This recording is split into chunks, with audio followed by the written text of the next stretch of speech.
Greetings, beautiful soul family. This is Tarun Hari here with a special, too much to talk about. This one is a special one, a big one, and it's called What Rastas May Not Know About Ganja. Now, I've titled it that for a specific reason, but there's many other overlapping reasons for doing these episodes.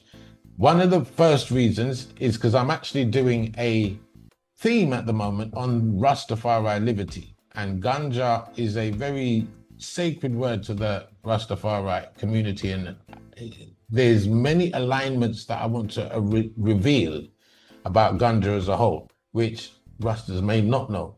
In fact, what I'm going to show on this presentation, many people may not know. So it'd be good just to tap in to understand why I'm going on about this Ganja so much. And also, I've got the CBD and All Things Natural retreat that is coming up on the 4th to the 11th of October out here in Portugal. And it's going to be a blinding one. We're bringing in specialists that deal with holistic naturopathic medicines on all levels. I don't want to give away too much secrets, but it's going to be absolutely fire. And I thought that this presentation will do some justice to CBD, THC, Ganja as a whole. It's 50 presentation slides that I've got to go through, so I don't really want to hang about too much. I've got to dive into it and get straight into it. The other thing that I want to say before I start, why I'm ringing on the word Ganja more than any other word, and a lot of people has a lot of resonance with the word Ganja as a whole, maybe positive, maybe negative, but in the concept, yeah man, that's the word that the Rastas use. Well, Ganja is actually a sacred word from Sanskrit, and it's deemed as a sacred plant. Now, within that, the first thing that I actually want to say is calling it weed is an insult to the plant. We've been brainwashed to call it weed and look at it as a weed. But if we know what weed is, let's look at what weed is. Weed is something that kills the nutrients in the grounds. It stops other things from growing. It look ugly when it grow.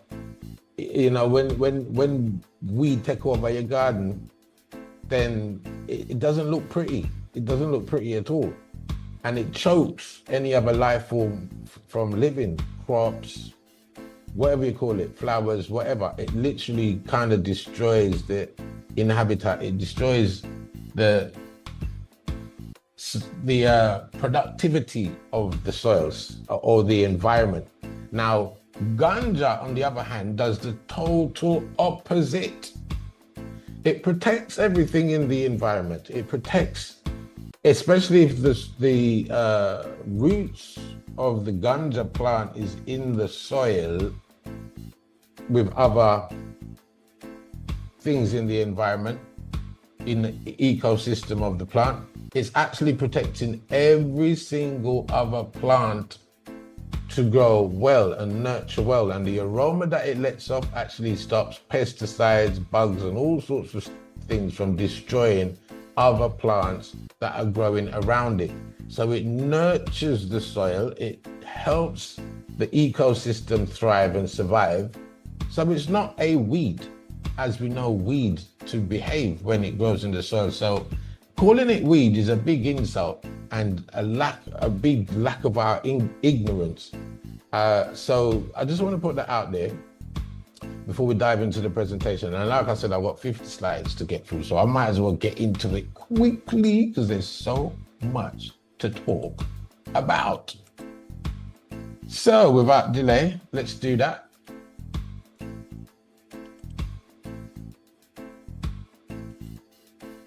And here we go. What Rastas may not know about Ganja, or they may know, but really it's for everyone.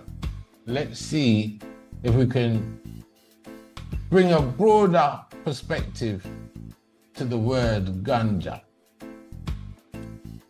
Now this slide kind of says it all, and I wanted to start with something really abstract in understanding what it is that people are so enchanted by how this plant affects them psychotically, psychoactively, physically, physiologically. Now, the problem is, because ganja has been abused, commercialized, twisted, turned, tampered with, the amount of different strains, the amount of different variations, and the heightening of the THC, now we've got an abusive plant. We've literally got a very highly toxic plant that doesn't really kind of resemble what the true natural plant represents as a whole in terms of what we find available. And we've completely lost the information in terms of understanding the microdosing, the dosage of THC, CBD, or the plant as a whole in whatever format, to get the exact amount to affect the body in the right way, to bring about healing, to bring about resonance in alignment of what's known in Sanskrit as bliss, ananda, and down to when we study CBD and THC and the endocannabinoid system. There's a part of the endocannabinoid system that resonates in scientific terms. It's called ananda. It's like it knows when it's in bliss. And when it's in bliss, there's perfect harmony of information from the biological self to the non-biological self. And there's a sweetness of flow of information that you can become within yourself, flowing on the path of least resistance. Numbing chronic pain is probably a very low aspect of what ganja can do to the system as a whole. So we're going to be looking at it very finitely. And first, before we dive deep into that sort of realm, I want to just kind of get the names stuff sorted out, because it's known all over the place by different names. Ganja, doobie, ash, herb, cannabis. And we pay very little attention to where these names actually arise from. And it would be interesting to actually know some insights to where names arose from on the timeline. If we look all over the world, you can see that there's a presence of ganja, and within their own languages, they've got their variation of the word. Algeria, it's called kif. Brazil is diamba or jamba, liamba, liamba. Egypt, Kamonga, Greece, Greek, Mavran. India, ganja, bang, karas. There's other names like Vijayā, which we're going to be going into later. And again, Jamaica, ganja, and a plethora of other names. Lebanon, hashish. If you go through the list, you can see when we're talking about the frequency of how the name is used or the word is used, Jamaica and India has the highest use for the word itself, ganja. Ganja as a whole is almost as popular as the mantra Om. When you go into the understanding of the Sanskrit language and how these words become really popular. Sanskrit as a whole is the mother language to over 400 languages. A lot of people make the mistake to think that it's only Indian or Hindu. This is far, far, far from the truth, and is much older than the Hindu civilization. There's even a pre-Vedic concept that built Vedanta as a whole. Don't want to get too much into that. But again, the reasons why I'm trying to change between India and Jamaica is because of the Rastafari liberty movement theme that I'm doing. And it's important to understand Ganja as a whole. Now, when we look at Jamaica's probably got the most diverse versions of Ganja when we look at the word Ganja in Jamaica. Again, Ganja is the most well-known, widely used term, rooted in Hindi and Sanskrit, that popularized by the Indian indentured laborers that came to Jamaica after the abolishment of slavery.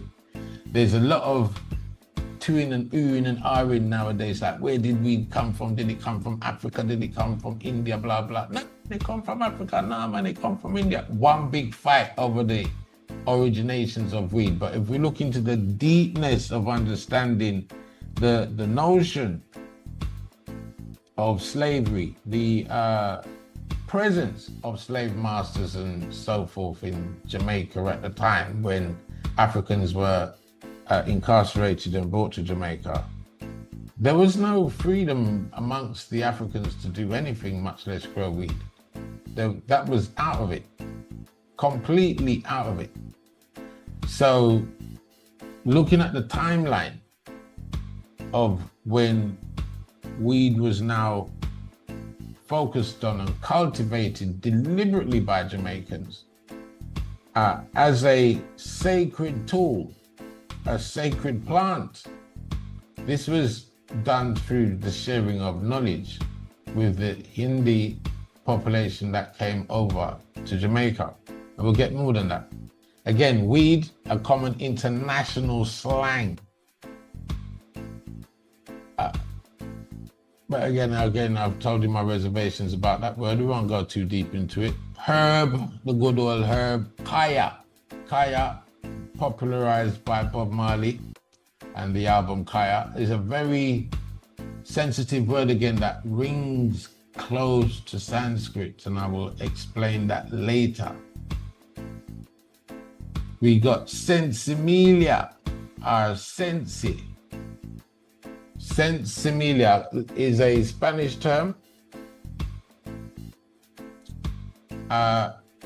Sin is actually sinsimilia. Sin means without, similia means without seed. Sensimilia, Spanish. And it turned into sensimilia in Jamaica, or sensi. There's other words for it like kiki and other artist weed, all kind of variation. Then you got kali and kali. There's two different variations to the word kali, even though they sound the same. They've got two different meanings. Again, we're going to highlight that later. High grade refers to a strong, high quality ganja. Bush, again, this is uncultivated, just left wild. It has no flavor about it. It's coarse to smoke. There's very little or low levels of THC or CBD in it. There's even sayings that if you get caught in Jamaica with bushweed, you might get fined. So it's it's a serious thing to avoid bushweed in Jamaica at all costs. So you have crippy, spliff, jar, chalwa. Chalwa is when you start talking about the chalice now. The chalice is similar to the Indian and the way how it's smoked ritually, like the chillum.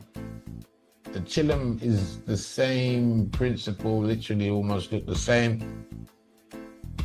Skunk now in Jamaica is referred to as, it's not, when you see Jamaicans turning up there, a skunk weed that, a tire weed that, I know the real thing that, man. That's when they're kind of referring to all of these different flavors that are coming out of California. And again, Cali, in fact, there's three now, because you got Cali weed that comes from California, and you have Cali weed, which relates to the feminine aspect of the plant. And you have kali weed, which deals with the concept of the kali, the kush, the whole process of dealing it with the chalwa. It's a whole ritual process. So lamb's breath.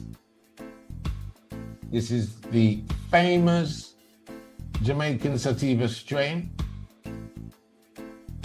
And through that process, like I was saying earlier, of cultivating what came from India, now we've got it in the right soil, the right atmosphere, the right tropical settings, the right sea and sand and sulfur in the soil and everything. Now Jamaica can now produce its own richer component of the herb, and this is what lamb's bread and lamb's breath actually turned it into.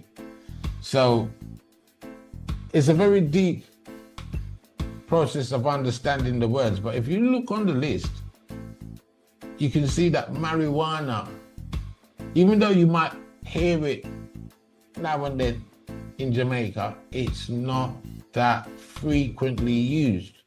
Again, because of the history of the word. The word marijuana and weed are specifically located to nothing to do with Jamaica, nothing to do with India, Tibet, anything like that. So we're going to be looking into that and how that word became weaponized against ganja, even against cannabis, which is the same plant, but it's political, what do you call it now? It's political games that they're playing with words, and we'll review that later.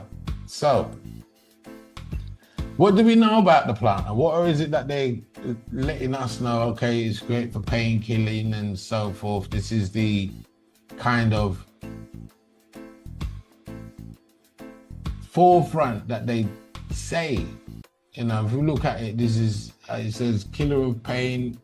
It's not cure-all, but is just the thing needed in case of the slight ailments and accidents which occasionally afflict us all. For cholera, morbus, cramps, and all bowel troubles, it has no equal. It removes all pains and sorenesses from cuts, bruises, burns, etc. Still trying to play it down. Still trying to play it down. And this is talking about cannabis, not ganja. They would never give ganja this credit. This is talking about cannabis. So when we look at it in a medical term, when we're talking about ganja in a medical term, we call it cannabis. Or we call it THC or CBD. We don't call it weed. We don't call it ganja. We don't call it marijuana. We call it cannabis, the cannabis plant. And that again is programming, institutionalized programming. So what is it that they're saying that this cannabis plant can or can't do? So there's the general noise that they're putting out, yeah, it's a great painkiller. But in truth, there's a lot more to it. There's a lot more to it. So science is now verifying that it has use for PTSD, pain relief, epileptic seizures, weight control, Crohn's disease, asthma, Parkinson's, tremors, glaucoma, cancer, arthritis symptoms, anxiety, hepatitis C. Bit more than a painkiller. Bit more than a painkiller. Again, the vilification and the the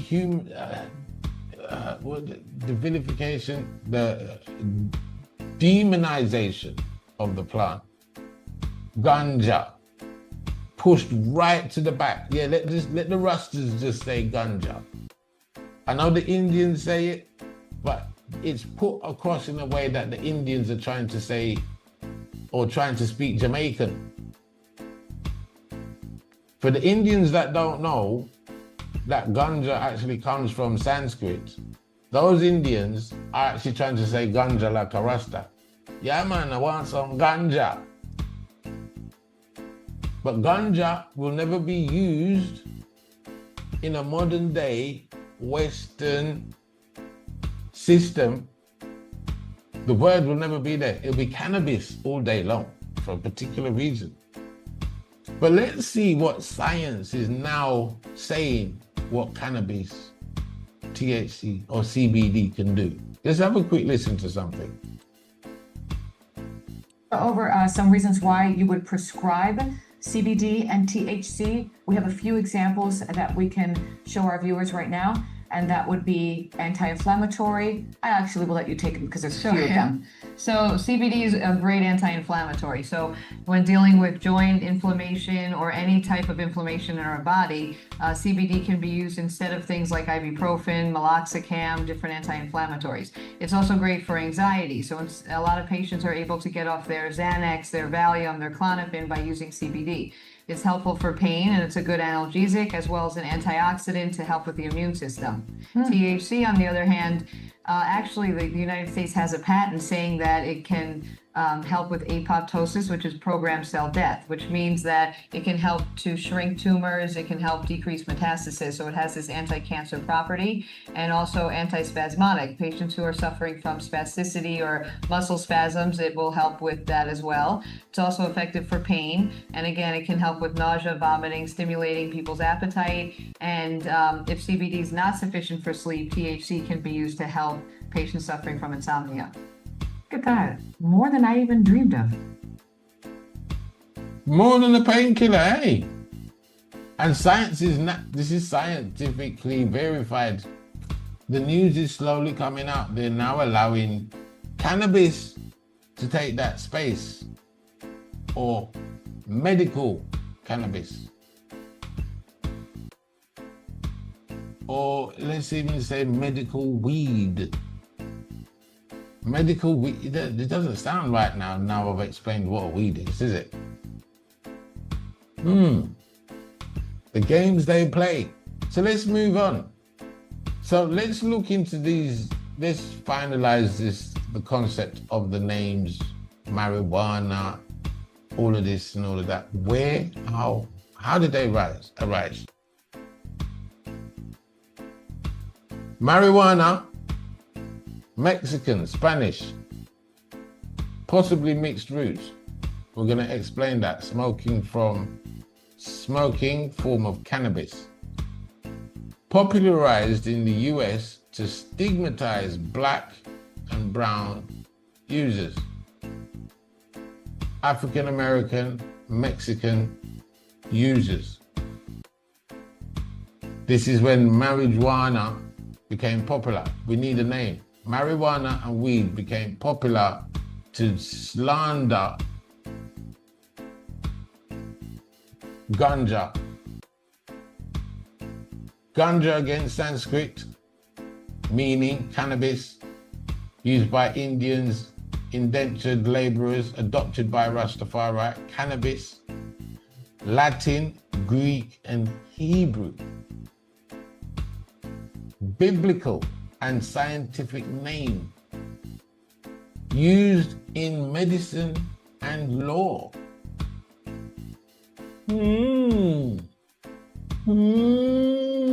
Interesting. Cannabis is actually Latin and Greek and Hebrew. That little family there. Even though there's no presence of it being, what would I say, cultivated there in its indigenous form from early days, like when it was first found in Tibet. But we have it in the Bible, and we have Latin and Greek and Hebrew origins to the word cannabis. Deep. So let's look at marijuana. Where did that come from? How did the Spanish change ganja into marijuana? Well, first of all, it dates back to traditional Chinese medicine. and an adoption of the words ma ren hua. Ma ren hua, which means lotus seed flower. No, sorry, hemp seed flower. Hemp seed flower. And it's an adjunction, it's a twist up, because originally it was hua ma ren. So they've taken the hua and put it at the end. So one would say hemp seed flower, or the other one would say sour flower of the hemp seed.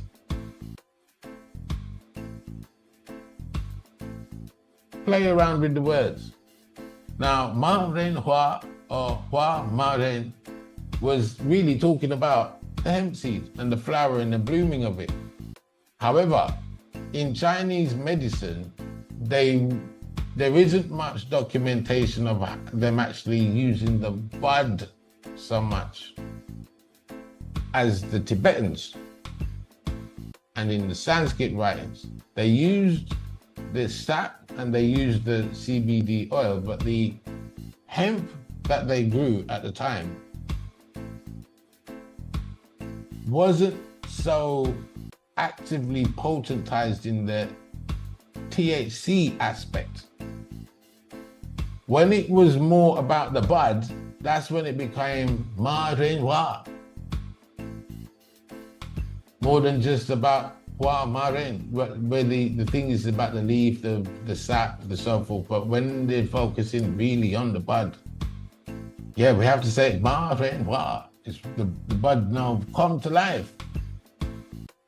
So that's the history of the Chinese medicine. And if you look into ancient Chinese medicine, you can see that they use it for many aspects of the body. It's a deep dive. You can do the research and see how CBD, or the hemp seed flower, was used in traditional Chinese medicines to cure everything from the head right down the spine, the gut. And it was more than just a painkiller. So let's move on. That slowly went into Mexico. Mexico got the name and it turned into La Marihuana. Also lately developed into Mary Jane. So marijuana is a Mexican term. And it was through this vilification process that they got into, saying it's the roots in hell. Smoke that gets in your eyes, you raise your lust. You become more of a criminal, you're more depressed, you carry hate and shame and despair. This is what they were promoting about marijuana, the weed with roots in hell that will take you to hell.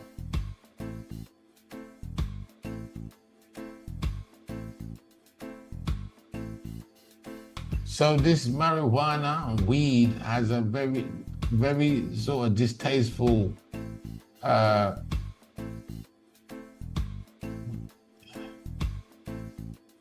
strike at what Ganja really represents. So let's move on. Let's look at this Ganja. Let's dive into it, because this is where it gets really juicy and interesting.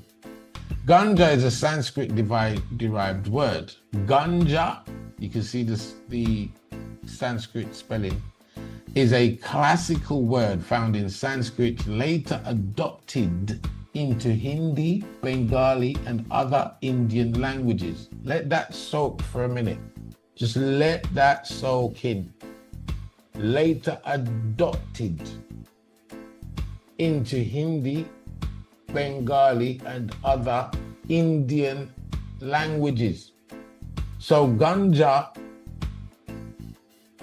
the word Ganja was within the embodiment of what Sanskrit represents before culture. This is important to understand. It's often associated with the flowering tops of the cannabis plant used for smoking or ritual purposes. So Ganja is not a slang word. It is indigenous, spiritual, and medicinal in Indian traditions. Also Tibetan traditions, other traditions that actually work with the Sanskrit backdrop. Cannabis is a Western scientific term. Cannabis is a Latin botanical classification, Cannabis sativa, Cannabis indica. It was popularized through colonial and modern pharmacology, not Indian spiritual systems. Using cannabis in Indian context can create cultural distance, losing the sacred and ritual connotations embedded in Ganja, Bhang, and Vijayā. There's a resonance with these words. Ganja, cannabis, Ganja, weed, Ganja, Om Gam Ganapataye, Om Gam Ganapataye, Om Ganja, Ganja.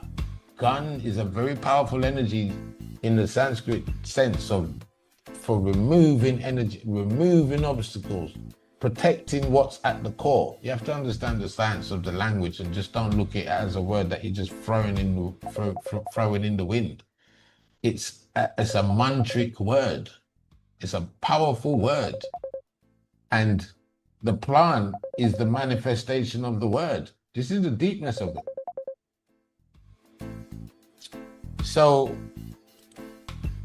Ganja is spiritually linked to Shiva, Kali, and Tantra. In India, Ganja is offered to Shiva and used by sadhus. In spiritual practices, it also represents in Kali rituals, especially in Bengal, where Ganja smoking sadhus invoke the goddess during trance ceremonies. The word Ganja carries cultural memory of temples, ascetics, folk medicines, festivals, and ritual freedom. The British colonialism criminalized Ganja, not cannabis. If you sit back and think about this, the British Raj criminalized Ganja in many regions, including Bengal, while turning a blind eye to medical cannabis in the form of tinctures, which they referred to as cannabis because of their Latin, Greek, Hebrew connotation. This made Ganja a term of resistance and spiritual continuity among colonized people, including in the Indian, Jamaican, and African diasporas. So when we say Ganja, we're also honoring that post-colonial spiritual and indigenous resistance. It's not just a word. It represents so much more. So, looking at the overall term, Ganja, Sanskrit, Indic, ritual, spiritual, recreational, indigenous to India, associated with Shiva, Tantra, and folk healing. Bhang, Sanskrit, drink, form of milk or ghee. Sacred offering, especially in Holi or Shivavati. Vijayā, Sanskrit, means victory, Ayurvedic term, used in classical Ayurvedic texts as a medicinal herb.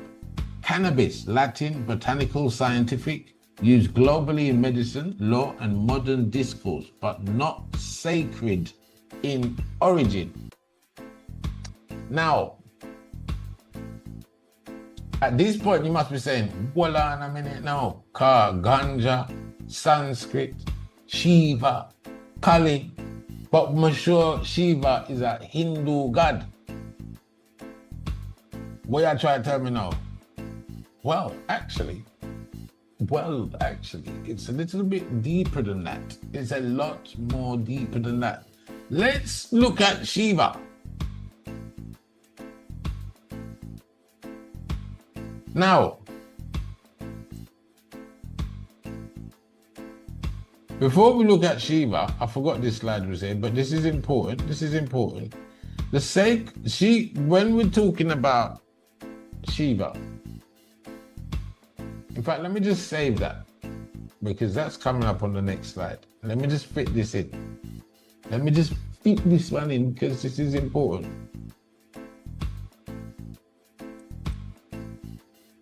Vijayā. And it will tie into Shiva, don't worry. Vijayā,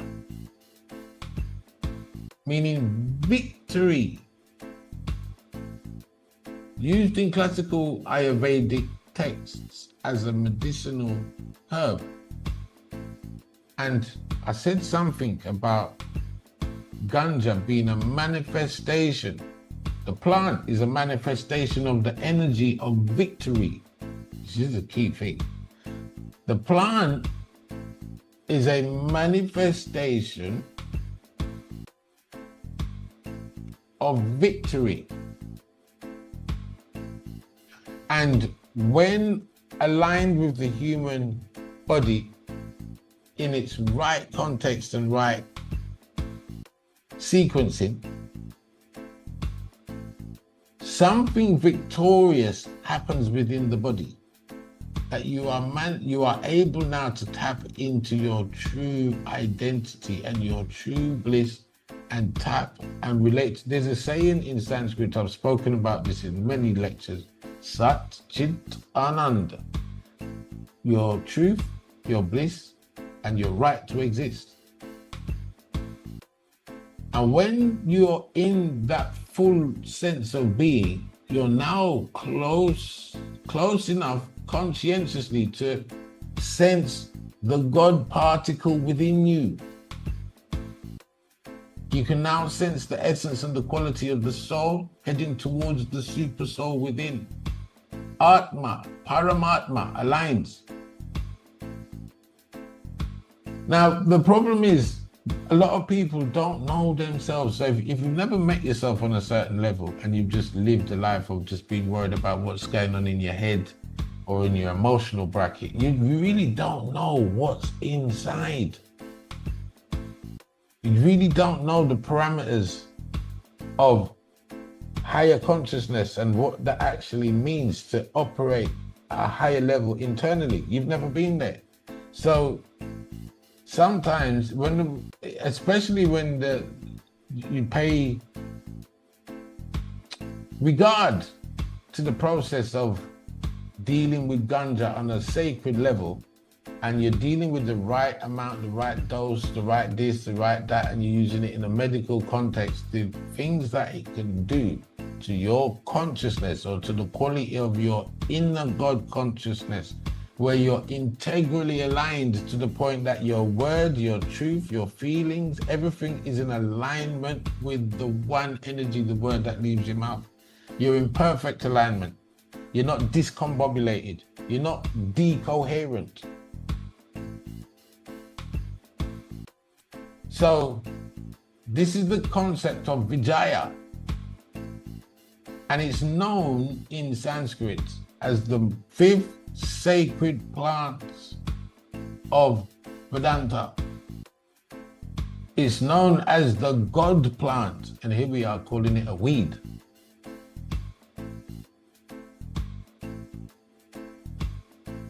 Here we are calling what's known as the God plant, oh God, that stops you from saying that and becoming a God-like energetic being, that you're out of worry, you're out of stress, you're out of fear, and you're operating in the fullness of your being.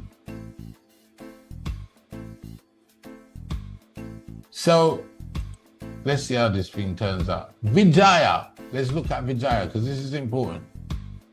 Mystical union. This is now another concept of yoga. Uniting within, not just the yoga on the mat, but bringing your senses or your idea of your external sense of being, your conscious awakened self, to be in alignment with your peripheral self, the things that are bubbling underneath. Most people in their peripheral state, they're agitated, they're uncomfortable, and they put on this great show to the rest of the world, say, you know, everything's fine, yeah.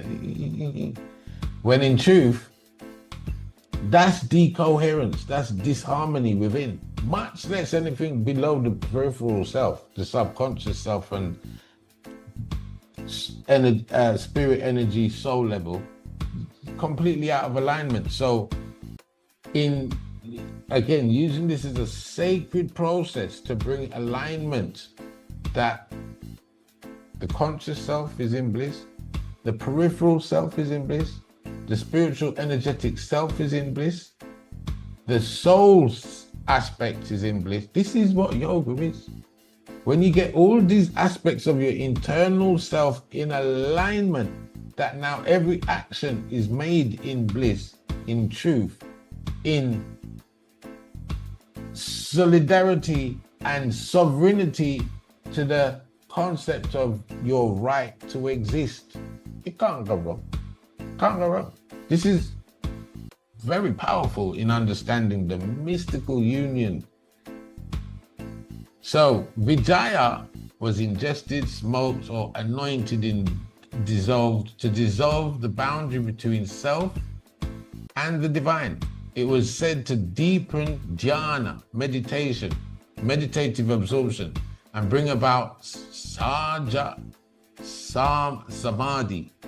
So this is a state you've got, when you're in samadhi, it's like you're heading towards moksha, liberation, you're letting go, you're freeing yourself from the entanglement of noise pollution, and you're heading towards effortless action, smooth action.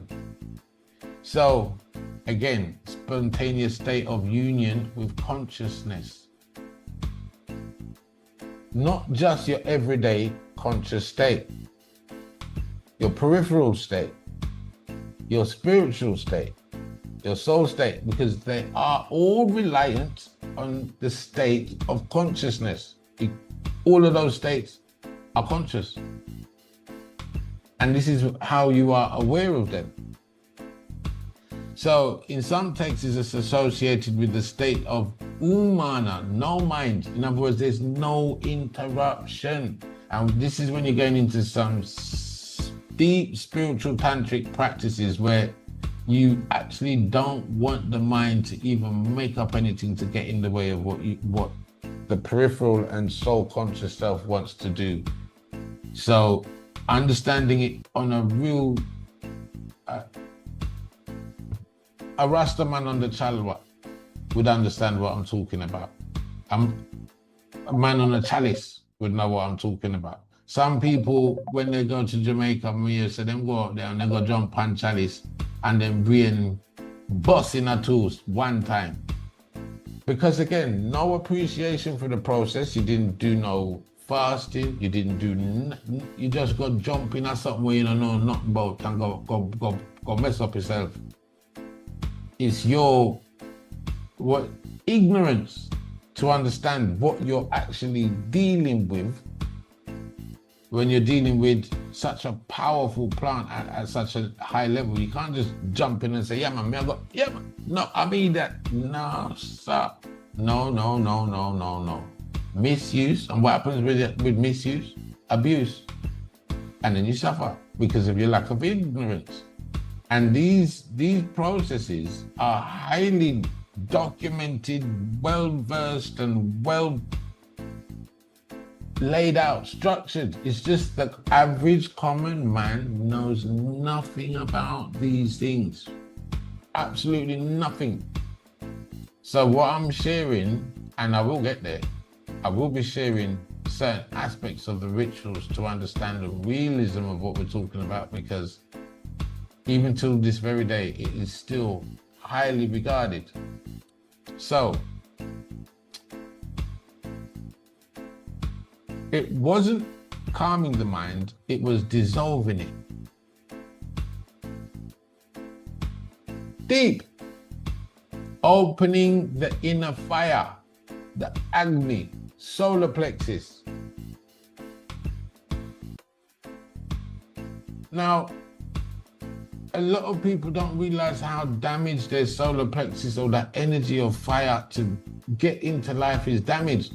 And again, because of the misuse and the overdosing, you find yourself, this is a relaxant. Let me just relax. You smoke, you relax, you quote unquote get stoned, and you're trapped in a state of somberness.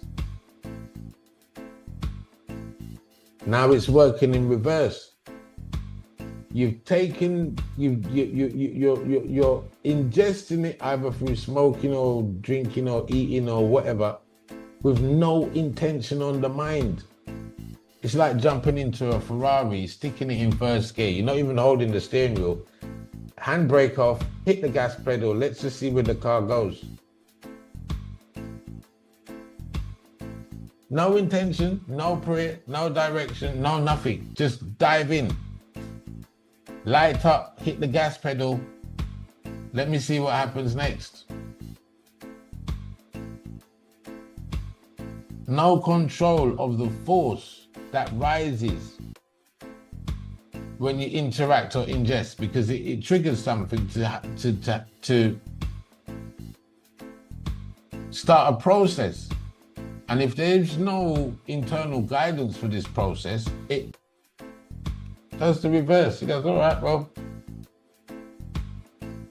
I've got to do something. Just do anything. So, yeah, at a real sacred level, at the Vijayā level, you can see it's the complete opposite of how we understand it commercially nowadays, or recreationally. It's the complete opposite. Vijayā was seen as a living force, Shakti, power. And again, everything to do with your solar plexus. You'd think, how does weed affect your solar plexus? I'm sure, doesn't it make you stoned? Well, again, it's misuse, misabuse, lack of intention. You're just chucking it in the system. You think it's just like food, like you eat a sandwich and let the digestive system crack on with it. Weed isn't quite the same. Ganja is not the same. Vijayā is definitely not that. So, again, loosening karmic knots, granthis or sanskars. Again, when we use it in a creative mode, and again, without mind, without this, without intention, without this, it hardens the karmic knots. It locks us in, it now becomes habitual. And it's not the weed, it's your thinking. And now you're tying to more karmic knots. Instead of using it to free yourself from karmic knots, you're bonding yourself to it. And just, you think the freeness of it is because you're relaxed, because you're going through it. That doesn't mean to say you're free from it at all. Also, burn away impurities. What would that mean? What do you mean impurities?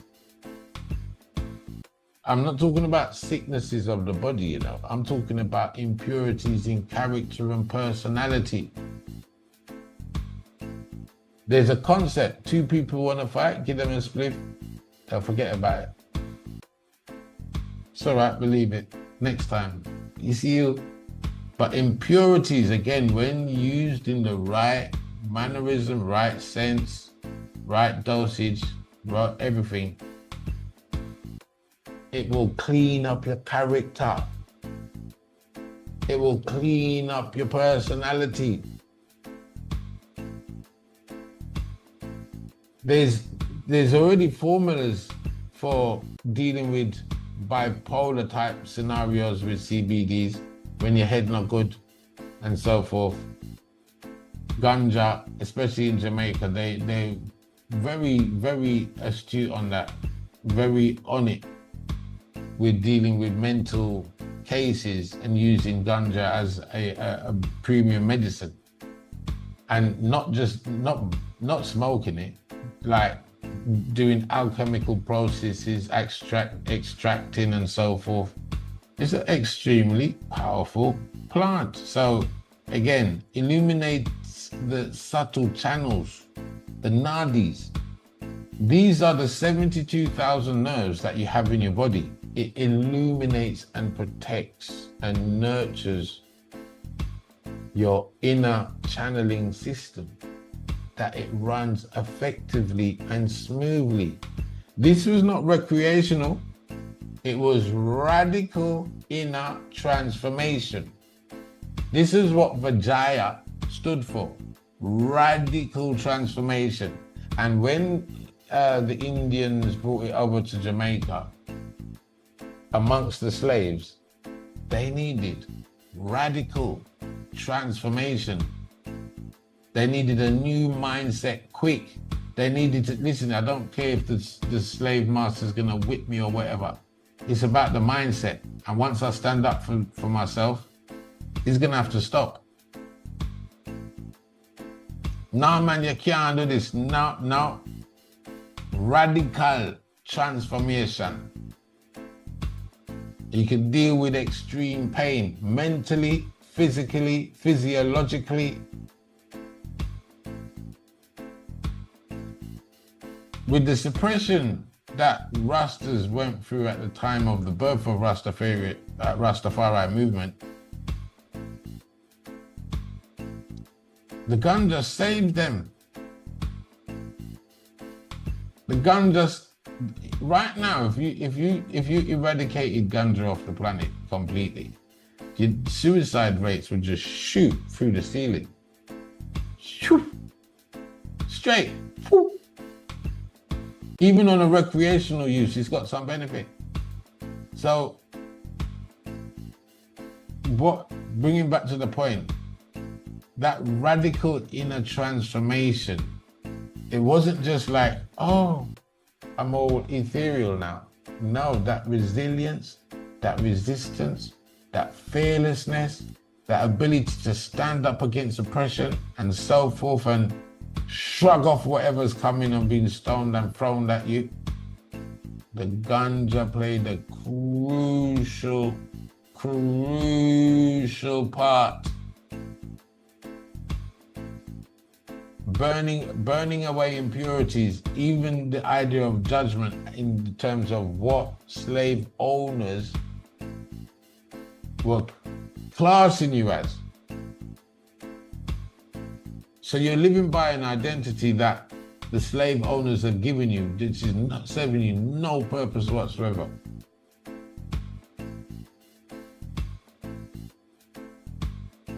And I can imagine in the early days of the Rastafari movement and this being introduced into the mix, and this understanding and the priests that followed, like India, they were very serious about this. It wasn't just recreational to them, it was holy. And they shared this knowledge with Jamaicans at the time. And it wasn't a case about you converting to Hindu or anything like that. This is a natural plant. There's some natural scenarios. Here's some mantras. Here's this. Try it. Tell me how you feel. Woyoy, Rastafari. Hold on a minute. My head, me just see something little while.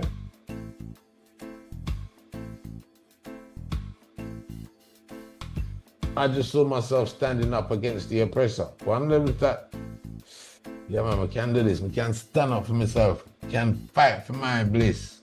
I'm not a footstool for nobody. And the more the oppression came on from the colonizers, you're nothing but.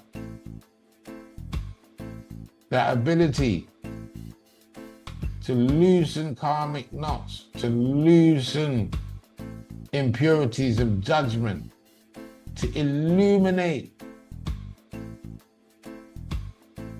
Illuminate, so now you're a problem to the oppressor. You're a problem to the colonizer. Ganja played a major role. Now, even though all the information in terms of how to put ganja to its fullest use wasn't passed on, what was passed on was enough.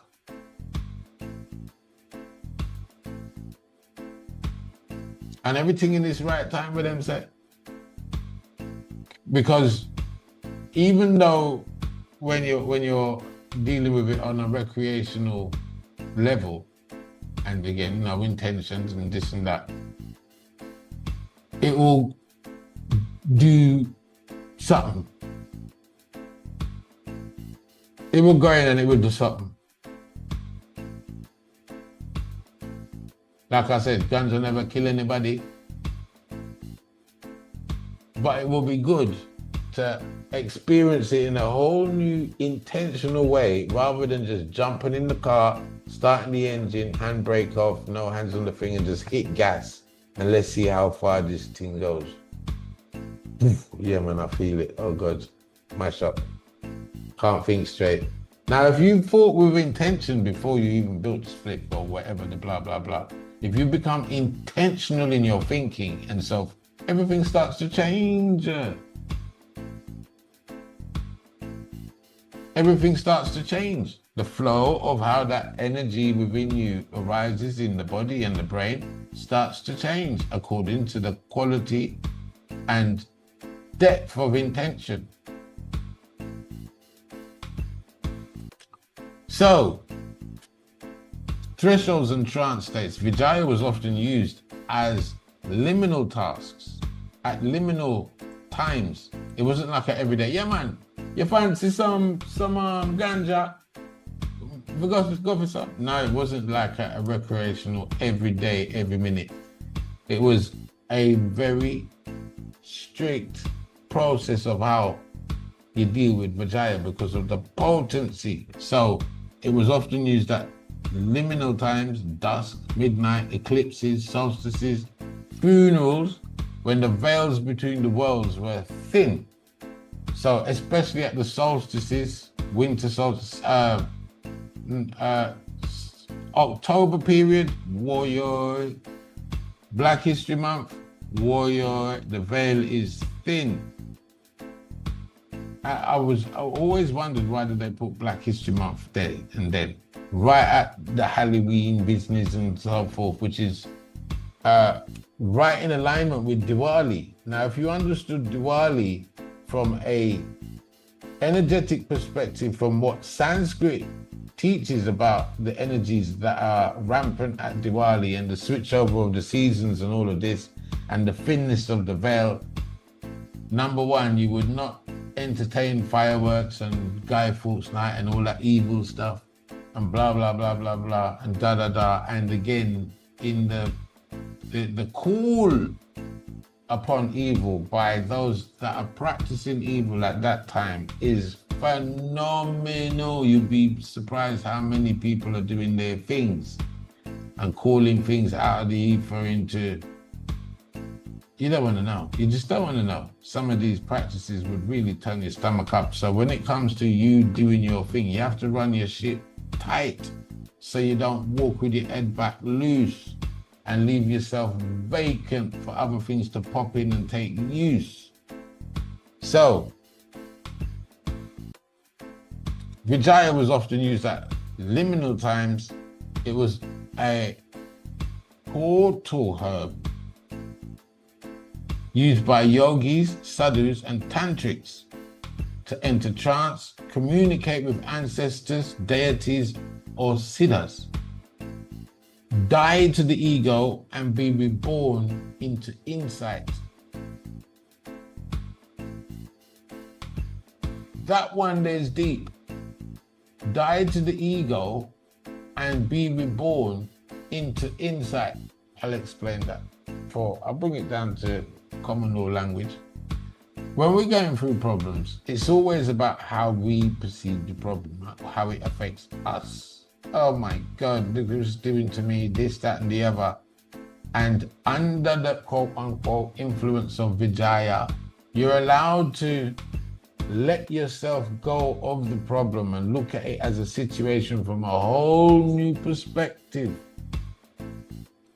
and find the quote-unquote necessary drive, courage, and appropriate actions to deal with it in a way that it's not about your ego, it's not about you feeling shame or this or that or whatever or blah blah, but it brings you to a point of insight that you can be victorious to achieve the outcome that you desired without your emotions getting battered and bruised. So you're exercising the true process of what's known as assertiveness and awareness. When you get assertiveness and awareness correct, you're now being conscientious.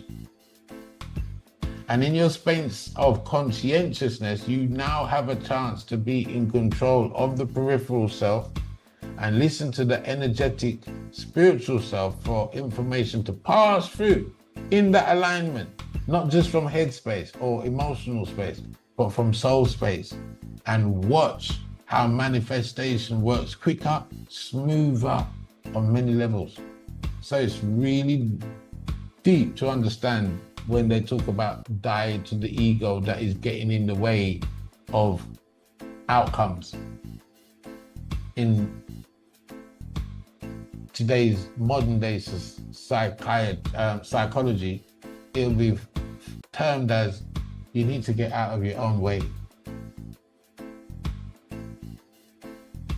So this was used to get out of your own way, because sometimes it's you that's holding you back. So it allowed them to cross thresholds from Bhuloka, earth realm, to the subtle realms, Devaloka or Pitraloka. These are higher levels.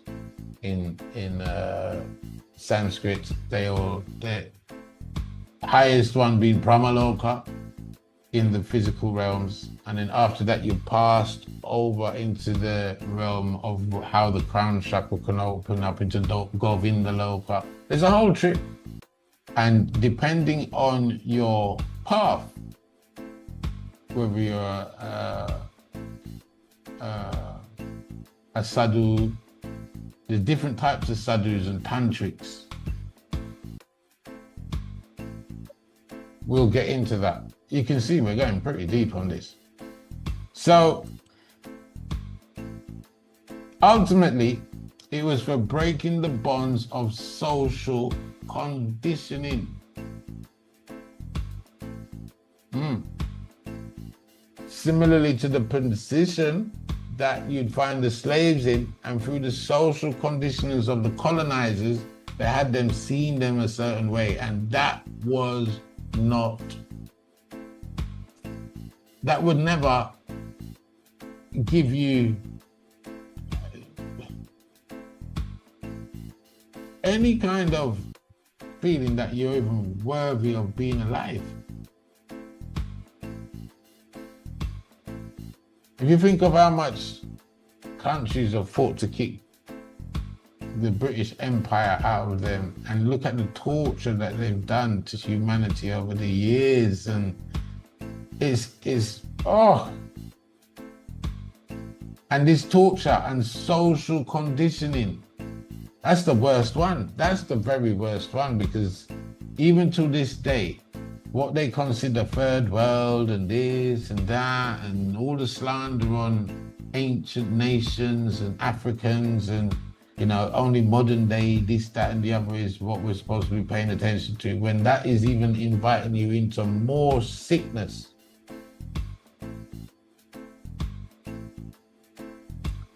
social conditioning is one of the biggest things that we have to sort of deal with for ourselves, in the sense that finding a preference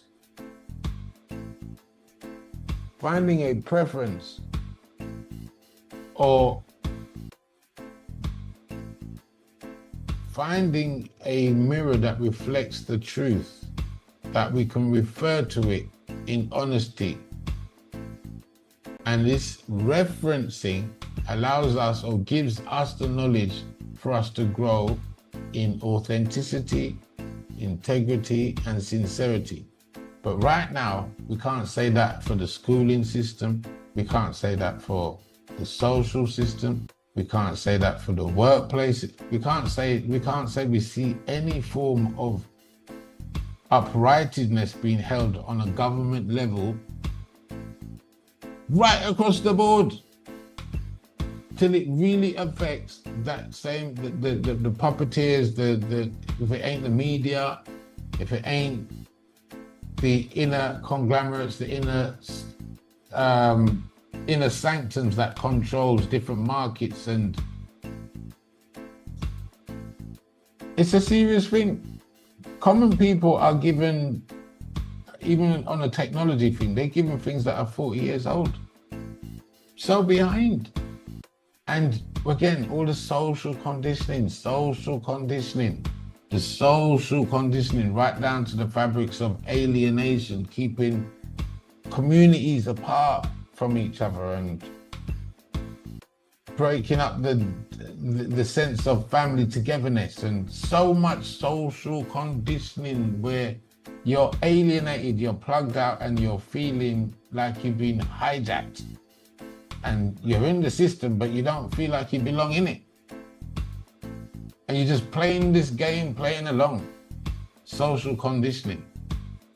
So, breaking the bonds of social conditioning, the hairstyle, the whole, everything. It's not even to say like you smoke the spliff and they say, yeah, man, I got locks up. But the thing is that, vanity, all of these things, they kind of just take a back seat.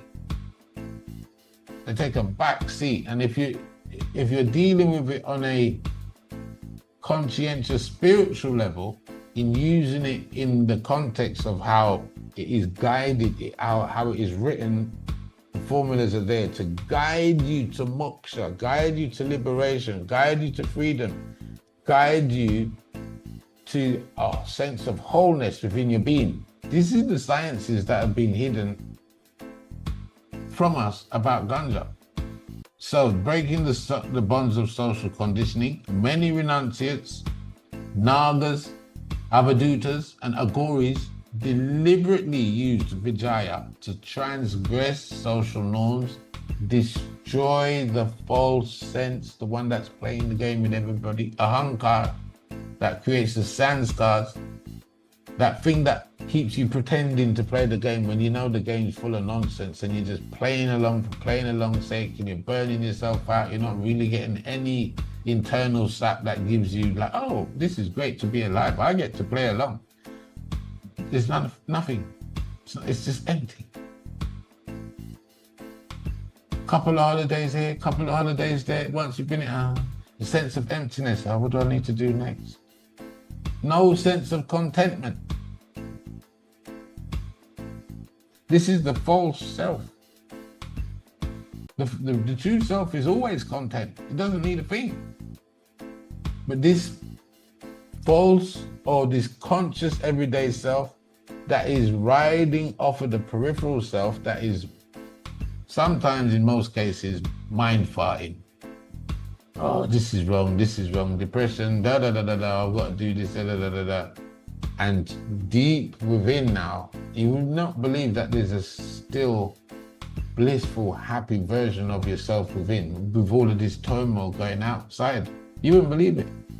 To the point that sometimes in psychology, they say some people don't realize that they're happy being miserable. If you take the misery away from them, they get even more miserable. It's like you've taken away my misery. Now what am I going to be miserable about? So those things are false the self, the ahankar, false ego, and practice vairagya, total dispassion. Now look at this, vairagya is in Western philosophy, they've changed the word to Viagra. Again, another,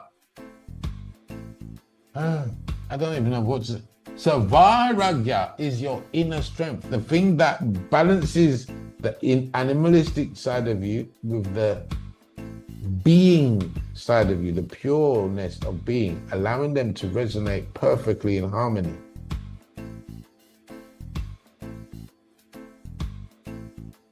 So when we talk about total dispassion, there's nothing pressing your buttons. So it wasn't about feeling good, it was about breaking illusion and attachments that make you not feel so good at all. It was about breaking those chains of what makes you feel bad. I can't be bothered to feel like this. I need to feel different and make a change, radical change.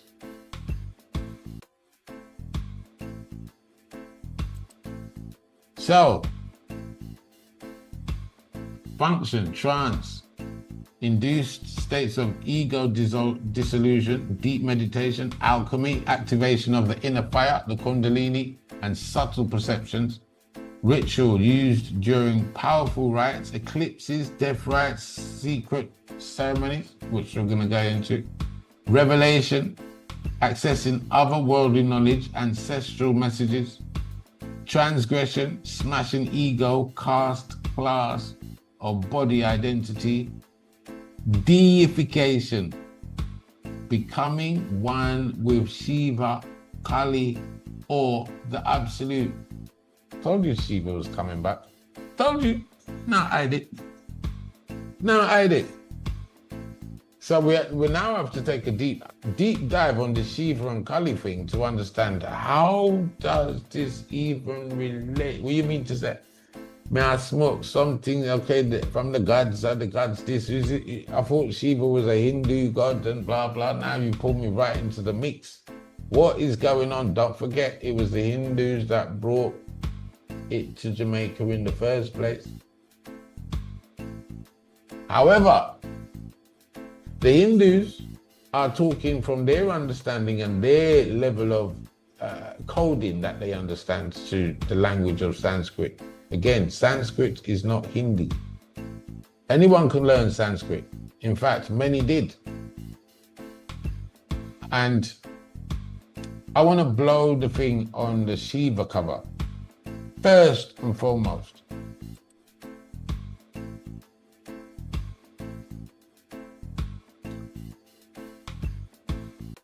it looks like I've got more slides than I thought.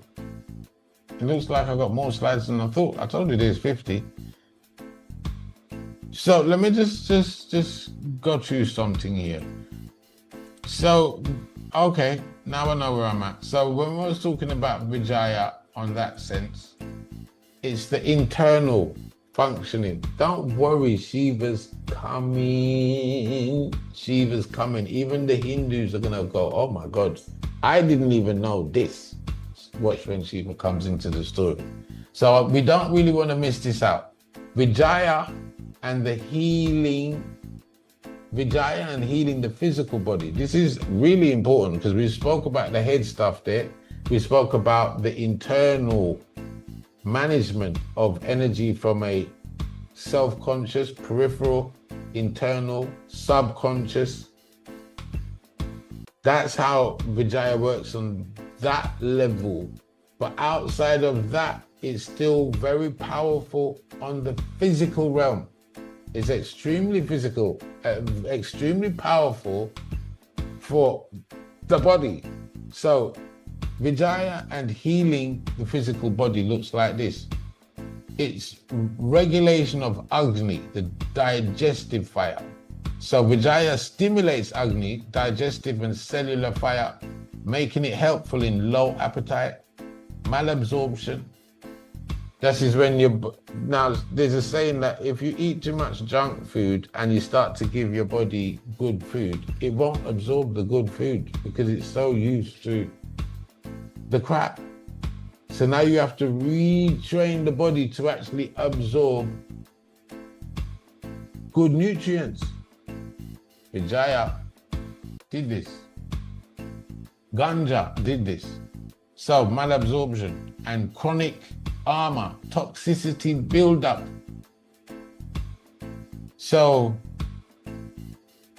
the detoxing, the flushing, the getting rid of toxins and old stuff that's been hanging around in your gut for forever and a day. Sometimes it's a scenario, even just a washout could do us such great justice because we haven't had it in years, eons.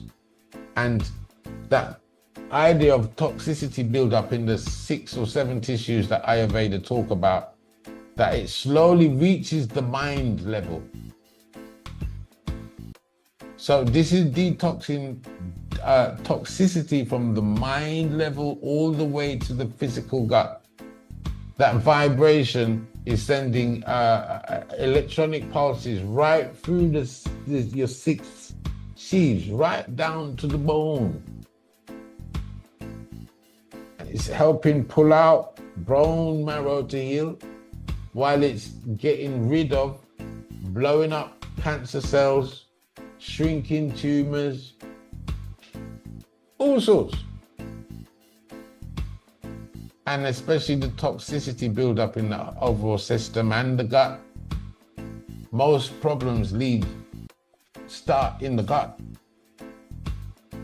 So this is not about getting the munchies, it's sacred ignition of the gut fire, which in Ayurveda is the seat of health. If you don't have a good gut, everything mash up. Blood purification and circulation. Ancient texts associate Vijayā with improved circulation and blood detoxification. So now it's gone past the gut, we're dealing with the blood.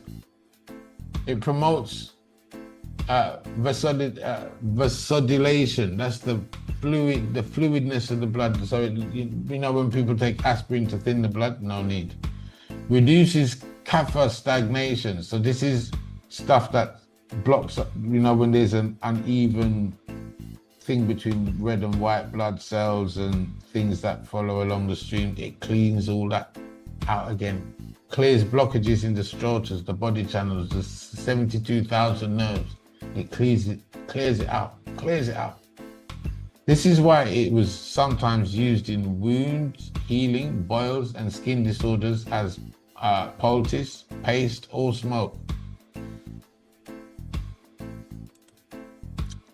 The nervous system restoration. So holy per slides, I told you. Vijayā is a Vikarana herb, one that restores life force and sexual energy, known as ojas in the system. It can re-enliven the state of this sexual energy, because again, we deplete our sexual energy through misuse, and this lack of sexual energy in our bodies is what actually speeds up the aging process. So many things that actually, here it says sexual energy, but this ojas, when it's not used for copulation or discharge, that is the fluid that goes all the way up the spine to the brain and nourishes the flow of information from the brain to the spine and the mobility of the spine and so forth. When you're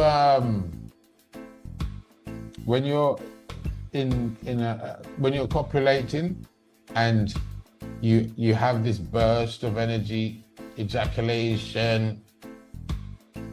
In France, this is known as petit noir, mini death. The process of that, you shut off consciousness, is a break of reality. This reality And it's given up for a moment of bliss in where you're completely absorbed in the physical gross world. But you cut off for a split second from relating to any of the spiritual dimensions. There's a mini death. You can get really tired, you want to sleep, you want, okay, I just got to recharge, so forth, I got to eat a big food, so forth. This ojas, it's a meal, an average meal that you eat would take 40 days to produce a teaspoonful after it's gone through the body, gone through the process of stripping what needs to be taken away. Then it goes through the blood, then it goes through the bones. Then this is the information of food. First it goes through the digestive system, then it goes again through the system till it finally goes. It gets so refined. Now what is refined now can become ojas in the system. For men, it'll be semen.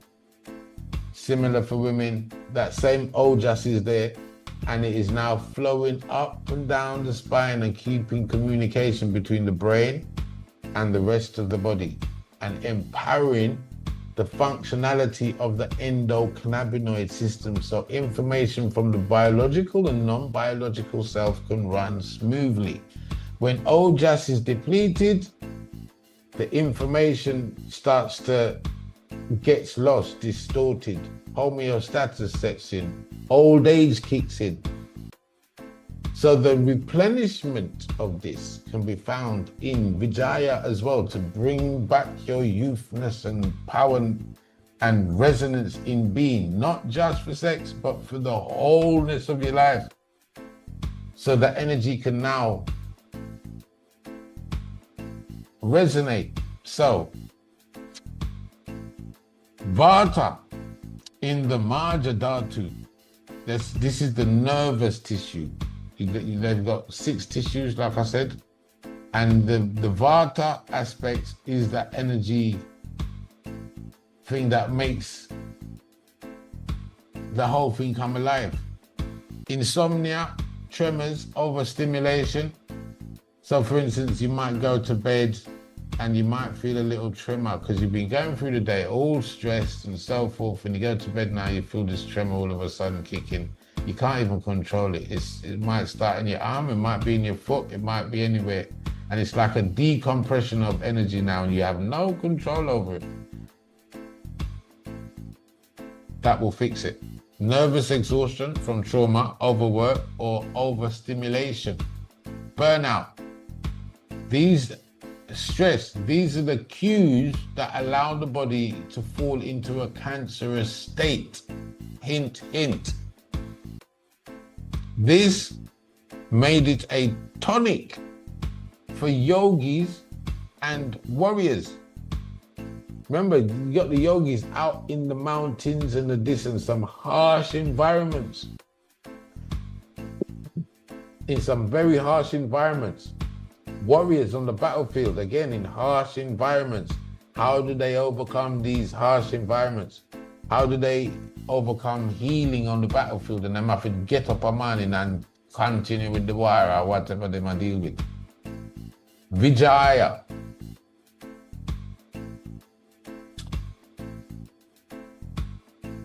So, applied to ease menstrual pain for women, used in paste or ghee as postpartum healing after operations, strengthened Shukra Dhatu, reproductive essence. Again, down to the ojas. Its role as victorious extends to reproductive power, regeneration, and fertility. Through usage was always timed, though usage was always timed and intentional, never habitual. That's where the penny's got to drop. Though usage was always timed and intentional, never habitual. So there's a secret to getting this thing right for it to work for you, regardless of what your ailment is. Now, it may not be the main priority drug per se, or the priority herb, or the priority this. It also acts as a booster. In other words, if you're taking chamomile for relaxation, and you take it along with Vijayā, Ganja, THC, CBD, it amplifies the chamomile. And I know chamomile is for relaxation, but any other herb that you actually use it for whatever ailment, it amplifies the herbs. It boosts the characteristics of the herbs in your system, allowing your endocannabinoid system to actually take more information about that process, whatever chemical that you put in it. And when I say chemical, this even down goes to tinctures, because they are chemicals organized, not nature obviously, but they're chemical ingested to create a new chemical balance within you. So it's chemistry, alchemy going on all day long when you're taking this stuff. And outside of just how it works on its own, it's an amplifier to anything else you take it with. So even down to, I'll give you a good one, THC, CBD and cacao will help rebuild the brain cells, or functionality of the brain. So much. So let's dive in more. So lung and respiratory support in controlled dosages, again, often through fumigation or medicated smoke. Vijayā was used to clear phlegm, reduce asthma, cough or cold, open prana pathways through the lungs and nadis, the veins. Combined with herbs like harikata, pipali or gugulu, it formed part of Rasāyana formulas. All Sanskrit terms, you can look them up. I don't want to dive too deep into it. Rasāyana, mode of passion, rasa, passion, and aligning it with the mode of goodness, sattvic.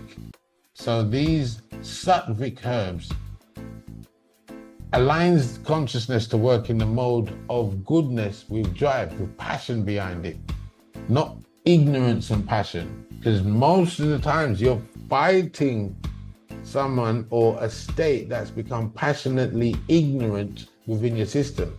So you need something passionately good to challenge that, and it has to be passionate about it. So this is Rasāyana formulas. It's very passionate at getting the job done.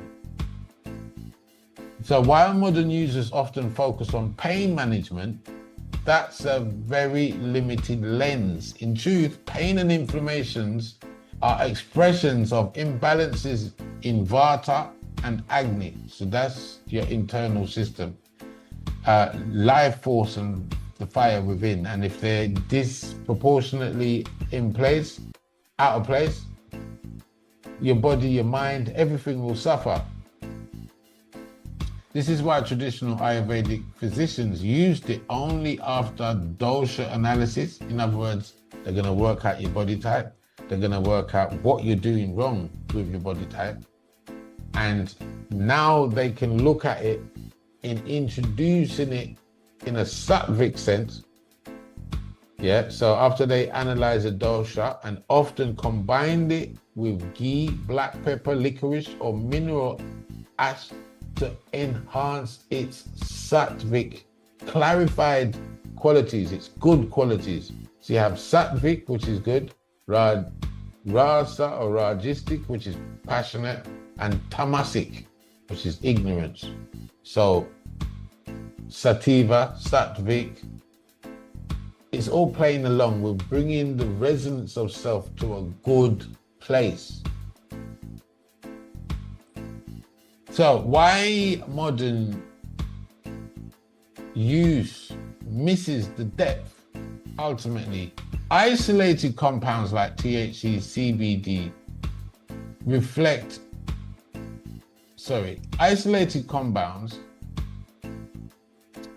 isolated compounds like THC, CBD don't reflect the intelligence of the whole plant.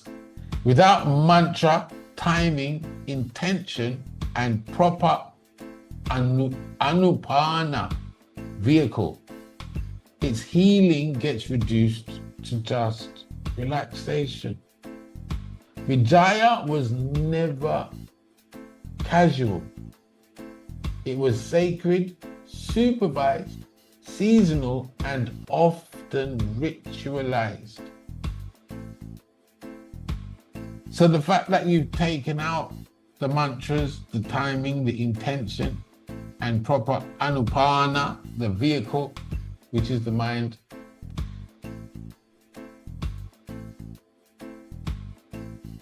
its healing gets reduced to just relaxation and pain management. So we're halfway through.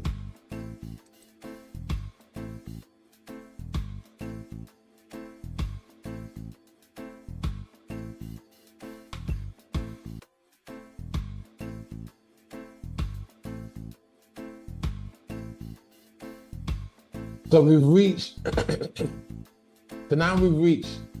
slide 26, we're about halfway through, and I'm gonna pace through the other half. I'm not gonna do so much talking, but I think we should address Shiva. Now, I'm going to do a talk on understanding demigods, devas, and energy, and understanding the entourage, the energetic entourage of divinity as a whole.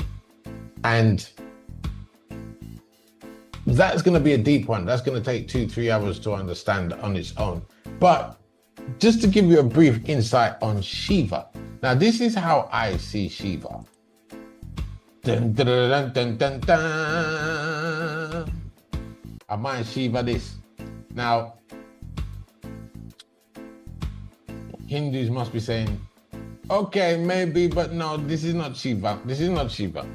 It looks a little bit, I understand, but not Shiva. Now, Hindus have their Shiva. Hindus have their Shiva. But so does Africans. In fact, this is the African deity of Shiva. Just move my picture out the way so you can see it properly. This one is the standing deity. This, and you can see big nose, thick lips. And this is Shiva Dongwad Monastery in Indrapura, Shaimpa in India. So they still have reference to the ancient Shiva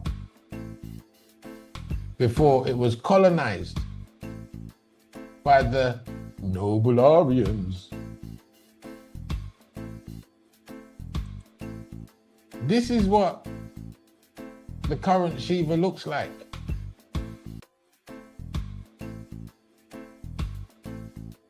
This is the colonized Shiva. A starking difference. This is ancient. This is colonized.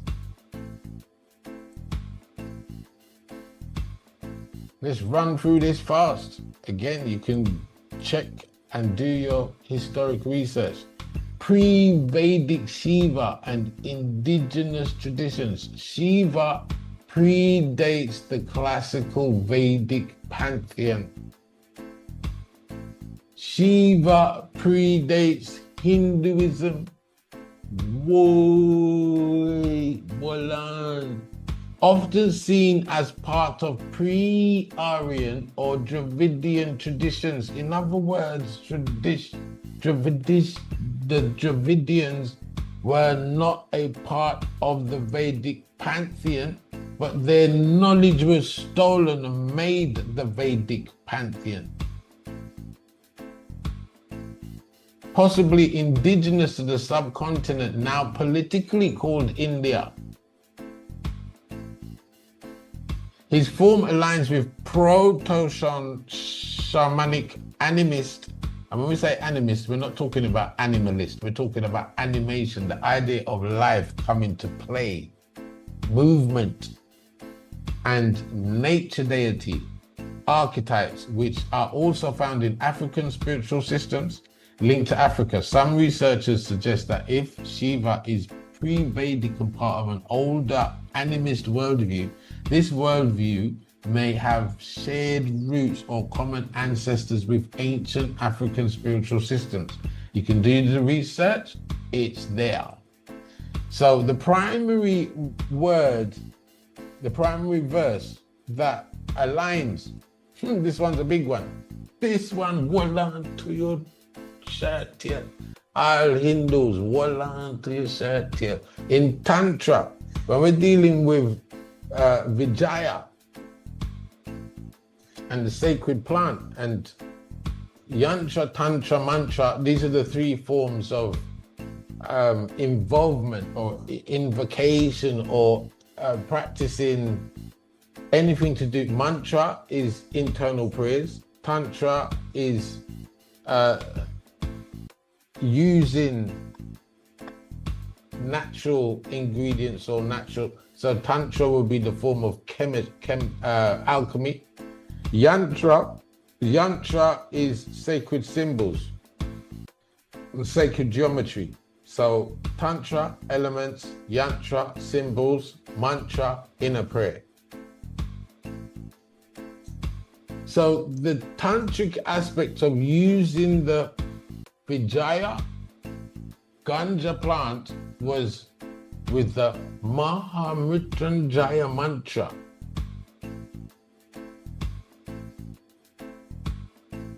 A whole heap of Hindus right now be like, no. Yes.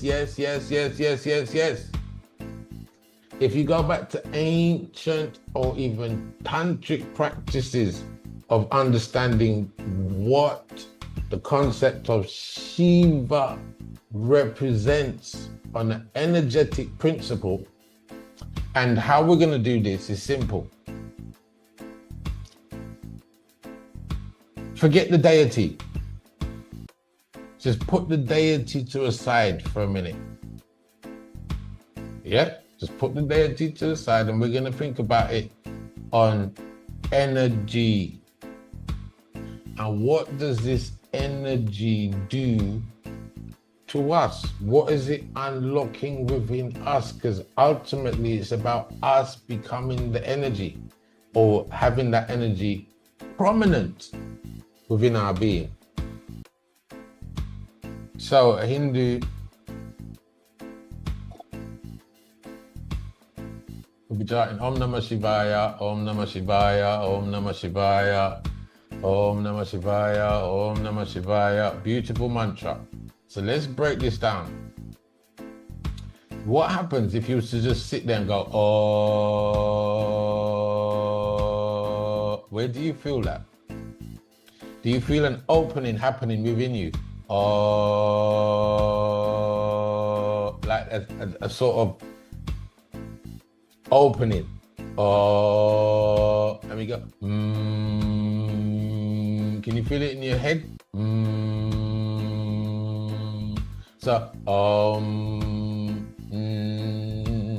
nah. Feel where it's happening as you make each sound. Ma, Om Namah. So we got those two. So it's opened, you're expressing from the head. Nama. From these chakras, from your throat chakra, third eye chakra, you've activated. That's what Om Namah does. You've opened. So it's like the flow of energy of chi can come from your root chakra all the way up to the third eye chakra. Again, the ringing is connecting to your throat chakra and your ears. Communication, you're turning it on. Na, ma, shh. What does shh do? Quiet. Like when you're saying to a baby,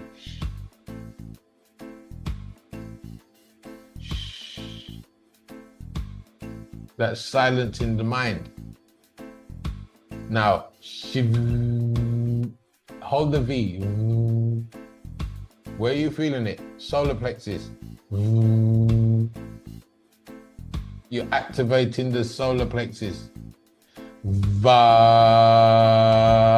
ya. Solar plexus, you've tied the solar plexus to your throat chakra. Now, Om Namah Shivaya. You're playing with internal functionings of your inner being. Forget the deity. Forget the deity for a minute. You're playing with internal energy points when you're chanting these mantras. This is what the language is actually. Is phonetics, it's sounds that trigger different mama points within your system. So the Maha Mrityunjaya mantra is the most famous Shiva mantra. Om Trayambakam Yajamahe Shukundim Pushtivardhanam Urvarukamiva Bandhanan Mrityo Mukshi Amamritat. Energetically, what that is doing, the word Shukandim is now pointing to the plant, the fragrance of the plant. In tantric work, when you chant this mantra with the plant, you're focusing on the fragrance of the plant and what that protection of, just like in its ecosystem, you're now bringing that to life. So when we speak of the 5 kingdoms of the plants, which Soma rules as king, Taba, Pang, Ganja, and others which are divine, powerful, and healing. Sanskrit, again, the term Bang here is clearly identified as a divine plant. It is placed in the pantheon of sacred herbs under the dominion of Soma, the Vedic deity of ecstasy, vision, and immortality. Energy, forget the deity. Soma.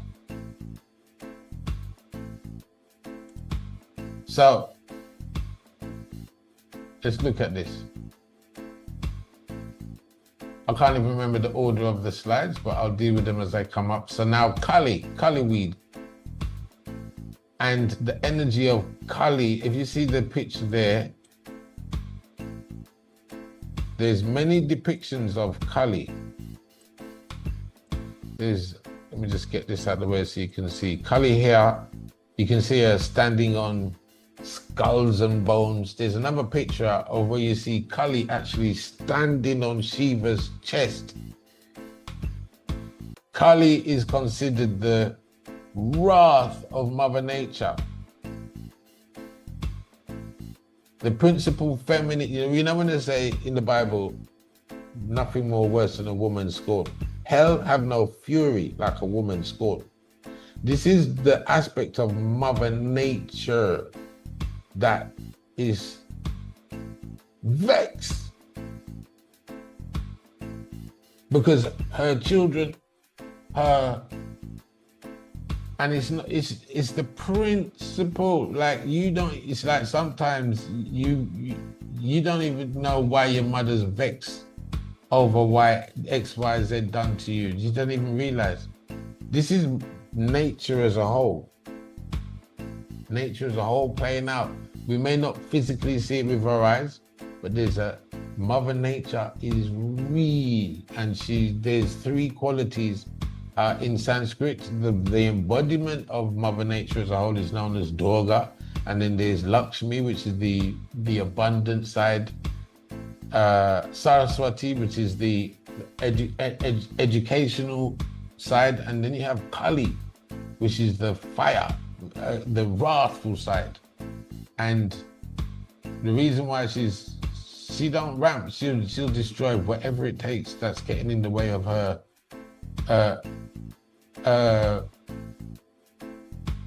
child to thrive. So it was known back in ancient times, if you call on Kali, she will come deal with the matter. Quick time. And to this day, that practice is still practiced till some people consider Kali worship as some form of witchcraft. But it's energies that we're dealing with here. And it's not to say that I'm signing anybody up to Kali worship, but I'm giving an insight to Ganja and Kali and that protective aspect of what is engineered in the plant in the first place. What is it manifesting as energetically? So that fearful energy that when it comes to protect the environment, yo, don't ramp Ganja the boat. You're mad, I will chop you down. You crazy, you're mad.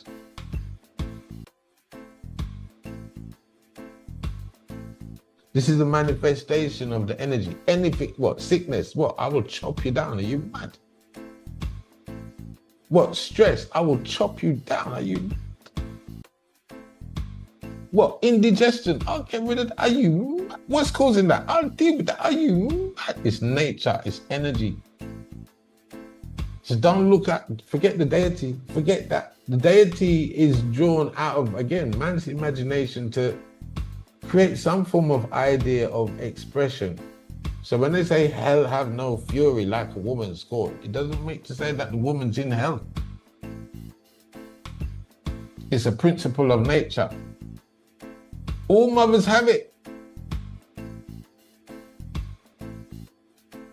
If a mother get vexed, Lord have mercy.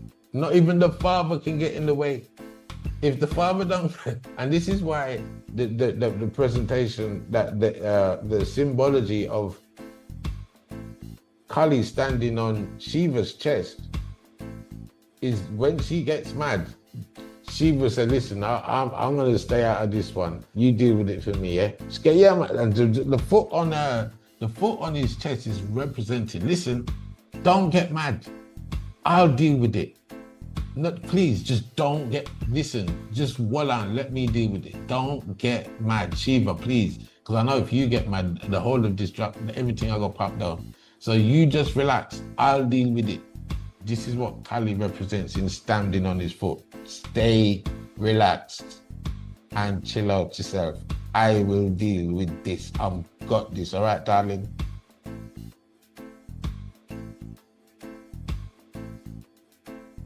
So, Kali is a fierce, dark mother goddess, a form of Shakti, energy, power, a primal feminine force. She embodies time, death, transformation, freedom, and raw power. Often depicted naked and wearing a garland of skulls, she destroys ego and illusion to liberate souls. It's a very deep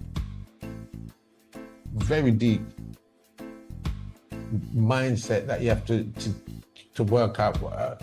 So how can that work for my greater good? Sometimes there's aspects of you that need to get dealt with in a way. And it's not to say that you're going to become all traumatized because Kali is dealing with you internally. Like I said, if you're sick, she'll deal with the sickness, not you. She will deal with what is the issue to stop you from liberating on an energetic level. Because when things are in the way, you naturally flow up, you naturally liberate yourself, you naturally rise to your bliss.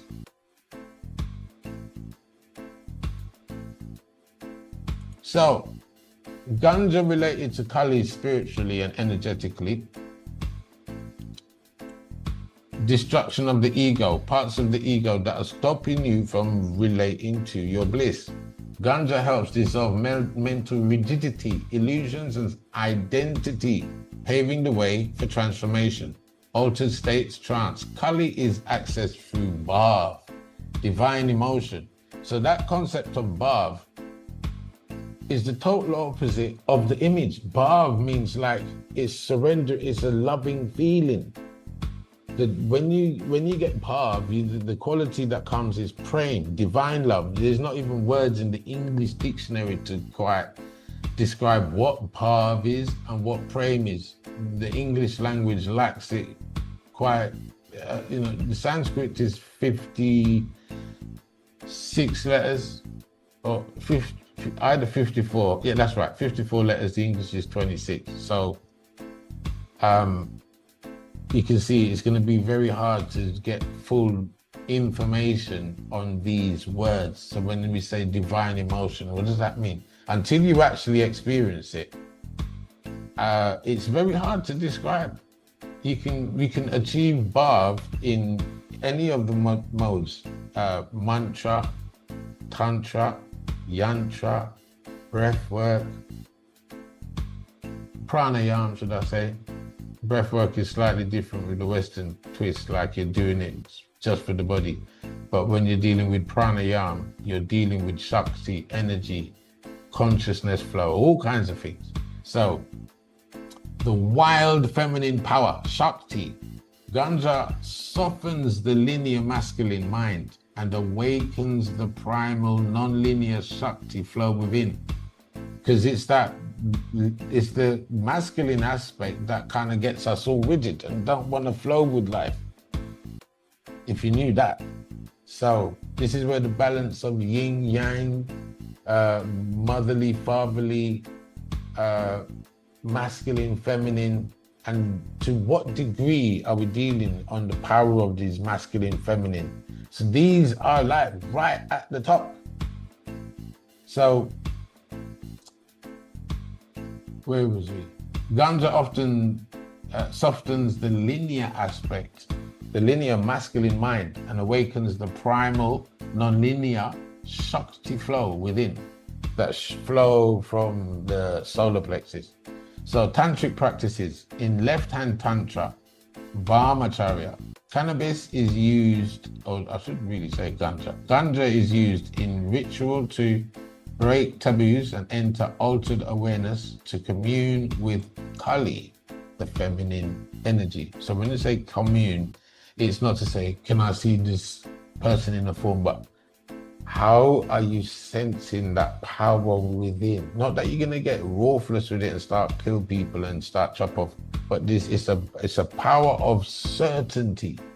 You step into the realm of the magic of certainty in your being, in your assertiveness. Like I said earlier, your assertiveness and awareness and quality of conscientiousness and how you apply yourself to the physical world. So when we're looking at these words, tantric practices, and from a, comfortable Western, oh no, we don't do that. We pray, we go to church and all of that. It's the same. The Bible is a form of Tantra. The Bible is a form of Tantra. You start reading Psalms from it, you've gone into some tantric thing. You start draw the cross, that's yantra.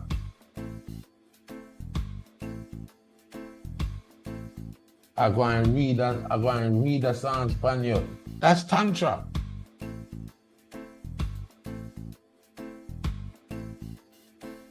That's Tantra right there. It's just they never told you. Read the Psalms out loud, you're doing Tantra. That's tantric.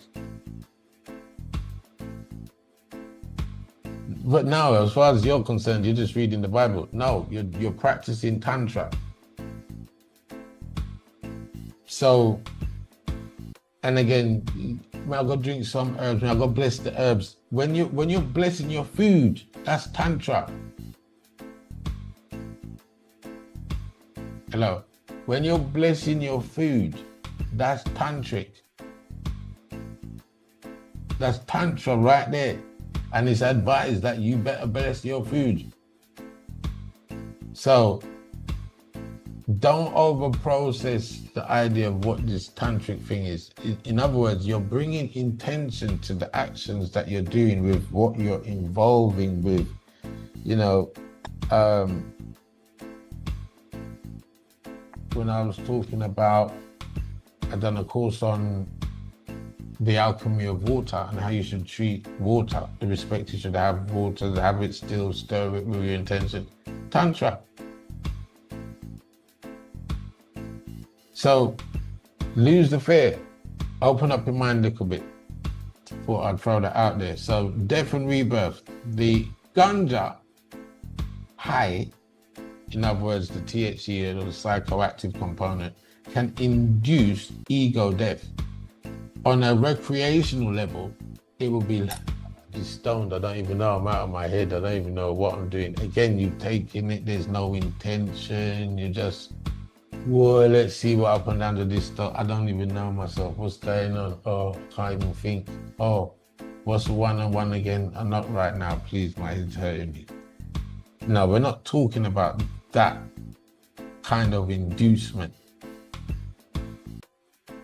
Again, following a very specific formula in the intake of Ganja, whether it be through the oil, whether it be through the tincture, whether it be through the plant, whether it be a tea, all of these formulas are being worked out already. So, quick recap. Elements, Ganja, deity Lord Shiva, Mrityunjaya mantra. The Mrityunjaya mantra is used for overcoming death, healing and liberation. When you look at the details and the concept of how and what the meaning of the mantra means, the real central theme is whatever's gonna take me, I don't want it to worry me. I don't want to be in pain over it. I don't want to be sick over it. I want my sense of enjoyment. I want to keep my sense of liveliness regardless of what the body is going through. So that's overcoming death. Not that you're going to live forever and a day. There's a deal with nature that the nature's got to take back the body. Nature has to take back the body. There's only specific lifestyles and things that you can do to overcome death, that you can keep the body, but this is not the episode for that. We're going to work with the average, because that specific, special, blah, blah, blah. You forgot how many years I'm going to keep up them things there. But now, you're living in the city, you're living a certain lifestyle, and 9 out of 10, death is going to come knocking at the door for all of us. And overcoming death is the state of mind that we are in when it comes. Proceeding, coming up to it, all that stuff. So, normally used, chanted for protection, longevity, and liberation. That's what moksha means.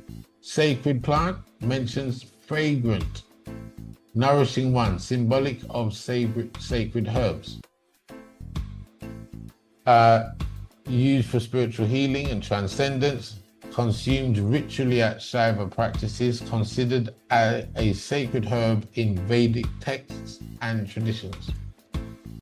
So, one more recap of the name as to where we're at. We've looked at an in-depth of marijuana, we looked at ganja, cannabis. Cannabis now. Let's move this over here. Fly through this quick. This is why this thing is so in-depth.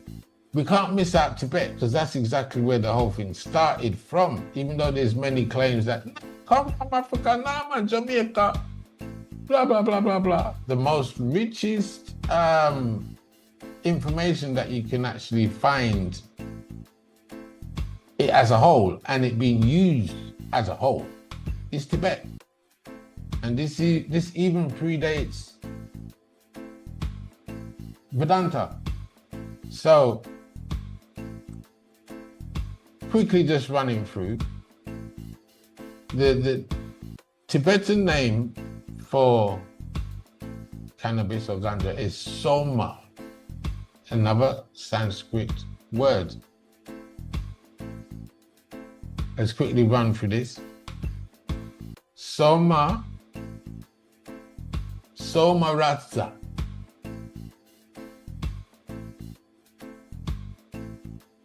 Somarasa. Somarasa. Often glossed as cannabis sativa L and includes cannabis fiber and resin, translated roughly as royal soma or king soma, likely a direct borrowing from Sanskrit Somaraj, king of pleasure.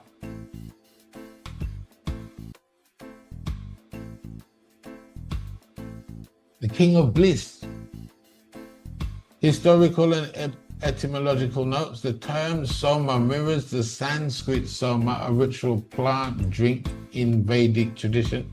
Tibetan dictionaries often mention that soma ratsa, ratsa, is borrowed from Soma Raja, King Soma. You can look that up in Dr. Pai Sanzyon Tan's Dictionary of Tibetan Materia Medica, 1998, specifically identifies Soma Ras Yoga as the resin of cannabis sativa L, also known as Bangam Sona in Tibetan source texts. A lot of information we're covering here. And I believe I'll go into the understanding of what soma means. So, meaning extract, juice, or nectar. Literal, the juice from a sacred plant prepared for ritual use. A sacred ritual drink consumed by priests and gods for strength, immortality, and divine ecstasy. Satchit Ananda. A lunar deity. Soma is personified as the god of the moon, also called Chandra or Chandrika. The moon itself, astronomical and astrological term. Divine elixir or ambrosia, symbol of Amrita. Another Sanskrit word, the nectar of immortality, mind or consciousness. Esoteric, soma represents the cooling lunar current in the subtle body, which is you have Ida, Pingala, Shushumna. Ida is the moon, Pingala is the sun, the hot side, and you're always looking to bring a balance between so you can stay cool and resonate with the central aspects. So Soma, Ganja allowed the cooling to take place within so that regulation can happen. So Soma, we're looking how Ganja relates to the many meanings of Soma. Soma is sacred juice or extract, Soma meaning cannabis connection. The pressed juice or extract from a sacred plant, cannabis resin, ashish, oils or pang, function similarly. Psychoactive plant extractions used in ritual. Soma is ritually pressed and drunk by priests. Bhang is used in Vedic and Shaivite rituals, especially during Shiva and Holi in India. Conclusion, cannabis was likely one of the ritual plants used in Soma-like preparations. Soma as the moon, Chandra. Soma meaning cannabis connection, the moon, cooling, feminine, nourishing. Cannabis is classically described in Ayurveda and Tantra as having a cooling effect on the body and mind, much like lunar energy. Soma governs, saps, plants, and inner fluids. Cannabis influences the flow of rasa, essence, and has psychoactive and healing effects on the nervous and glandular systems. Conclusion, cannabis aligns energetically with the lunar moon aspect, yin, and cooling properties of the body, making it a natural analog to Soma Chandra in Ayurvedic terms. So when we say a natural analog, it's a natural blueprint. It's an exact copy, but in an analog form, in a manifested form for a plant. So you're building, you're taking these building blocks, and when they unite with the body, it's like same. It's exactly the same. It's not a different or an alteration. It's an analog, exact same. Like hand meet hand. THC, CBD in the system, all the components, they meet hand. The body nourishes and builds building blocks, just like cells, and for nourishing cells, the nervous system, the clefts, the whole thing, the receptors, the whole 9 yards. The passing of information between the clefts is heavily CBD reliant. So the body is trying, when you're stressed, you can't make enough CBD in your system to manage what's going on in the turmoil of your system. And this is where sometimes, for instance, you might start get a hot flush or this or that, or the body's really fighting with something you just ate, or the weather, or this or that, or stress at work, or blah, blah, or something you're chewing on your mind. Whatever the trigger is that starts putting the body into chaotic mode, this brings the whole cooling effect, like you drink a nice cool glass of water. But it's for all the nerves, for all the and it's not a numbing effect. It's not like, oh, I don't feel anything. It brings it, aligns it to a place where you think, oh, I feel good. Oh, I feel, oh, this feels really nice. I feel level. Hold on. I felt better than before I had the pain. Hold on. I didn't even know I could feel like this. So this is your internal soma. When your internal soma system, when you've got elixir, nectar within you, this is what the nectar does to your internal system. It allows you to fire in a nectar feeling way. You feel good.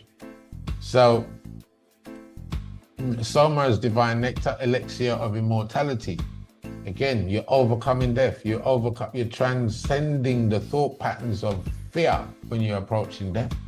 You accept the transition. You start looking forward to it. You start imagining, your inner eyes start working and sensing other realms, other spaces of existence.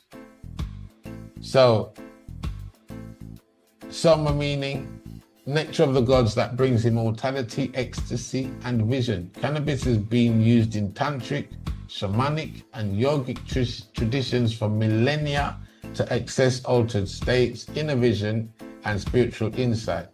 There's a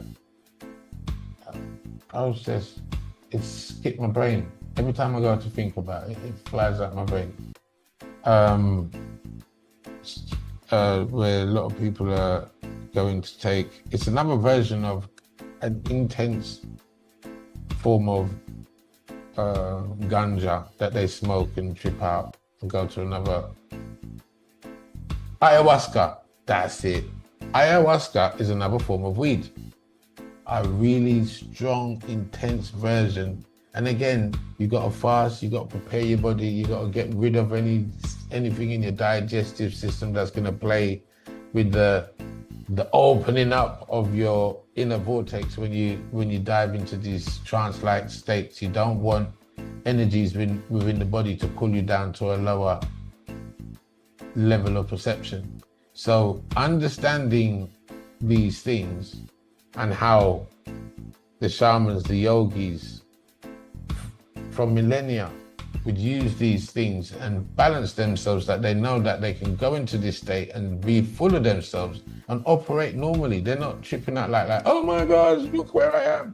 No, they're actually going there conscientiously to do something, to fix something on a higher level within themselves, that when they come back now,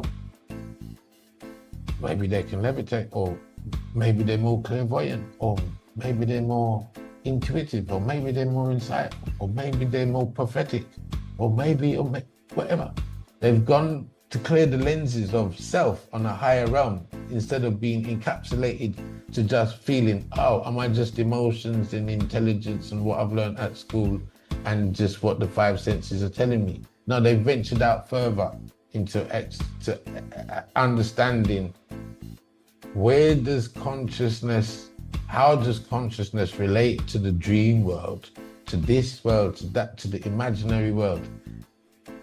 And as far as they're concerned, that imaginary stuff is more powerful than the relative world that you're using to fight through existence with your two eyes. There's more stuff that, like, your eyes only see. They can't pick up the temperature, the taste, the this, the that. They only see an array of colors and light. You're relying on other senses to gather more information for you.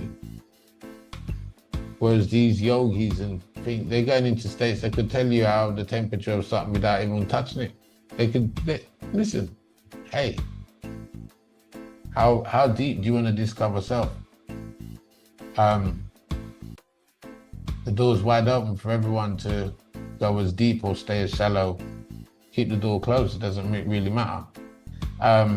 So Soma as consciousness, cooling lunar energy. Soma meaning cannabis connection. Soma represents Ida, the cooling aspect, the opposite of Pingala, the lunar current in the subtle body. Cannabis can stimulate parasympathetic activation, rest and digest, enhancing dreaming, intuition, and inner stillness.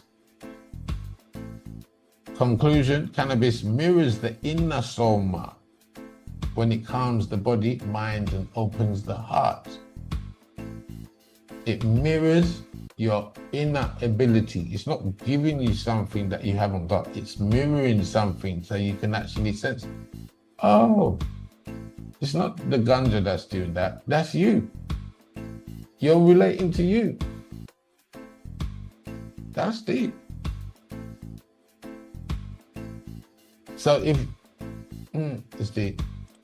Right, so basically, we're moving swift and fast. Physical, ritual, lunar, esoteric, plant, juice, healing, extract, divine, drink, sacrifice, cooling, mind, suit. You can see there's a pattern here that we can see, like, whoa, this is deep, but I'm starting to get it. Cannabis connection, bhang resin, oils, offering to Shiva, used in tantric rites, cannabis calming and yin effects, psycho-spiritual effects in meditative use. In fact, I should actually do a presentation on just Shiva. That should actually come up. So again, energetically, forget about the deity for a minute, just forget that, because the deity is only there for you to keep concentration on the energy. Forget the deity for a minute, man. You're going to get lost. And then you're going to get lost in culture. And then you're going to get lost in, oh, this one calls it this one, or that one calls it that one. Let's just agree that there's an energy there. There's all types of energy everywhere. We don't know them all at all. And also, outside of there's an energy, there's a combination of energies. Just like I went, shh. That's creating that energy. Shiv. Another energy is combinations of energy that you're unlocking within to experience something in the external. So, cannabis. Let's fly through this. Finally, cannabis. In the Hebrew Bible, Old Testament, key verse, Walan, Exodus 30:23. Take thou also unto thee principal spices of pure myrrh and of sweet cannabis, 500 shekels.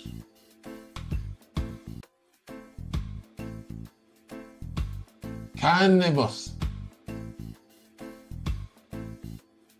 Hebrew Bible. Ended up as a medical term. Not ganja. Oh, no. That's all that black stuff and Indian stuff. No. We don't want nothing to do with that. We've already recoded everything to fit our narrative under Christianity. The Greeks done that. We've sorted all of that. We don't need to go back. We've got it somewhere in our books. Where is it? Cannabism. There you go. There you go. We're all right. We don't need ganja. We got cannabism. Cannabism. Some scholars and esoteric researchers, such as Sulabanet, 1936, argue that cannabism, see that refers to cannabis, canne, reed, stalk, bosom, aromatic. This compound was part of the holy anointing oil used to consecrate priests, kings, and sacred objects. Esoteric view, cannabis was part of the priestly rites and initiatory experiences in ancient Israel, possibly inducing altered states of consciousness. Deep, and there it is.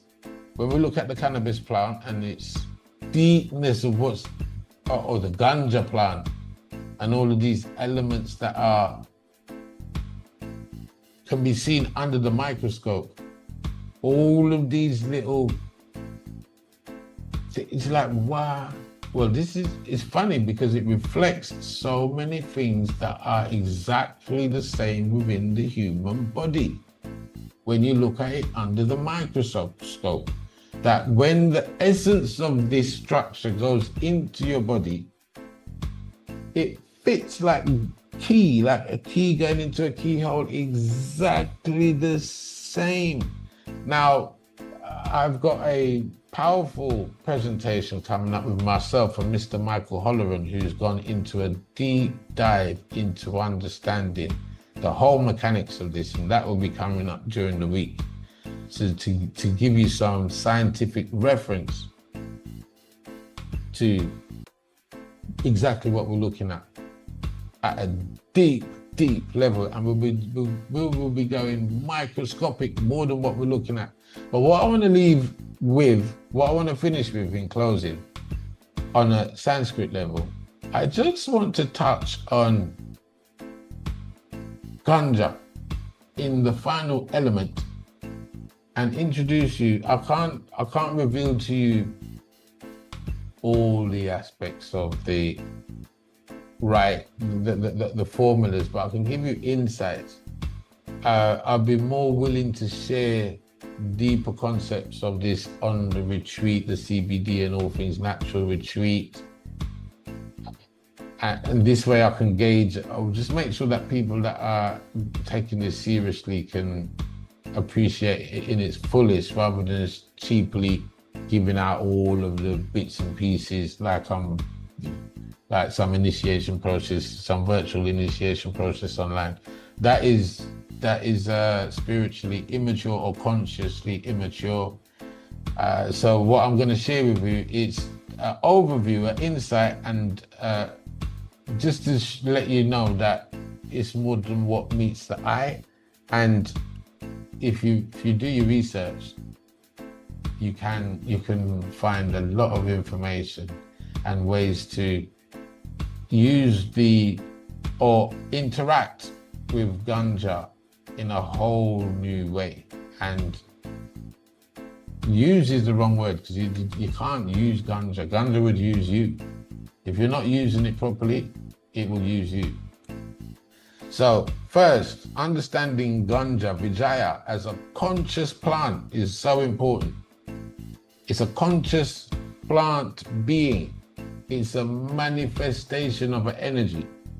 In Shaiva Shakta and other traditions, especially those touching Tantra, Agori, or Bhakti. Now, I'm a Bhakti, a Rag Bhakta devotee. So that's like, I don't even want to, I'll break that down one day.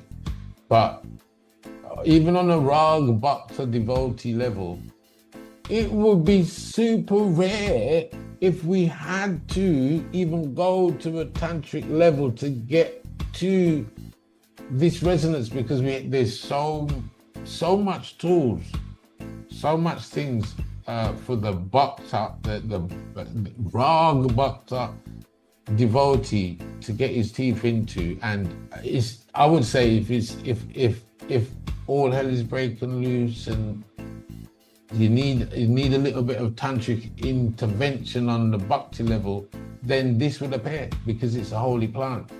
The one that is the ruling plant for a rag bhakta devotee would be none other than Tulsi. So Tulsi is the main plant, especially because of what it means in its transformative aspect and working with the spiritual sheath and so forth. It's a very sensitive subject, but within that space, all the sacred plants, none of them are disregarded or looked down or frowned upon in the sense that you say, oh, no, leave that, no. Everything has its use for the time that it's used for. This is the beauty about the wholeness of Vedantic or Sanskrit knowledge, which spans over 64,000 books as a whole. Before we even start talk about religion, the religion stuff, you can go to the Puranas, you can go to Hinduism, you can go to different specific groups of people that's made religions from the vast library of what Sanskrit provides. So, here we go. So on a bhakti level, or even on these other levels, Tantra, Agori, or Bhakti, sacred herbs are not taken, they are invoked. You don't use her, you wake her, you serve her, a different mindset. She is a Devi, a conscious force of nature with intention, awareness, and power. To awaken the Shakti or prana inside Vijayā, you need mantras that purify the offering of your intent, your shruti, activate the latent energies within the plant, the jagarana, and harmonize your subtle body to receive her transmissions. It's sadhana. And there's different rituals for each process. So bona fide mantras to awaken the esoteric powers of Vijayā, invocation of Vijayā Devi herself. There is no standard ancient mantra or Ganja because its esoteric use was kept oral and initiatory. However, from Ayurvedic, tantric, and Shiva streams, you can derive this invocation mantra. Om Hrim Vijayā Namaha. Actually, let's get this right. Om Hrim Vijayā Namaha. Om Hrim Vijayā Namaha. That's an official mantra right there. Hrim is a bead mantra of divine feminine power. So again, Om Hrim Vijayā Namaha. It's all this is going on, and you're tapping into divine feminine power within, a frequency of healing, light, and transformation. Again, another mantra that you'd use for 108 times on sacred beads or something. You could Om Hrim Vijayā Namaha. Again, if you was to do this mantra under serious connotations, you actually wouldn't say it verbally, you keep it all internally. You don't say the mantra out loud, you say it internally. But for the sake of this conversation, I'm just sharing with you. Also, again, I would have to share with you the first three, but just for the sake of, we're not making this an initiation process and we're not going that deep. I'm just giving you insights and oversights. So, Shiva mantra to align the mind before ingestion, to invoke the inner stillness and dissolve egoic boundaries. Om Namah Shivaya. Or the more expansive Om Trayambakam Yajamahe Sukhandim Pushtivardhanam Orvaro Kamiva Bandanan Mrityo Mukshi Amamritat. This is the Mahamrtyunjaya mantra invoking Shiva as the healer and liberator. Deeply, this is energy, think deep energy, forget the deity. Deeply connected to sacred herb rituals. Even as a cucumber is released from its stalk, may I be released from bondage, but not from nectar. That's one of the lines. Not from the nectar. Release me from the bondage, but not from the nectar. Agori,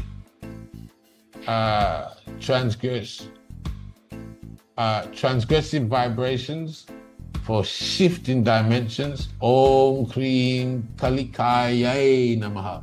Kaya, you see the Bob Marley thing that I was talking about earlier? Om Krim Kalikaya Namaha.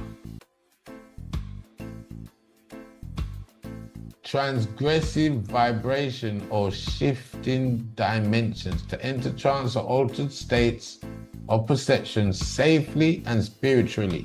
So, again, when it comes to one of the episodes on Rastafarian liberty, I will highlight Bob's connection to Sanskrit. And it wasn't a mistake. It wasn't just, oh, I like this word. It wasn't a mistake. So, another one there, Om Namah Kala Bharavajaya. Om Namah Kala Bharavajaya. My tongue's twisted. Om Namah Kala Bhairavaya. Kala Bhairavaya. Om Namah Kala Bhairavaya. There you go. So very deep. So prana, awakening the tranquil force to amplify the flow of life force, prana, and the nadis, and quiet the mental chatter. Om Hamsa. I remember teaching this mantra. Like Om is a charging. Hum is like the yin yang. So when you're letting go of negative energy and you want it to come out of you, very powerful mantra. You can feel, if you just sit there and go, it's not ham, it's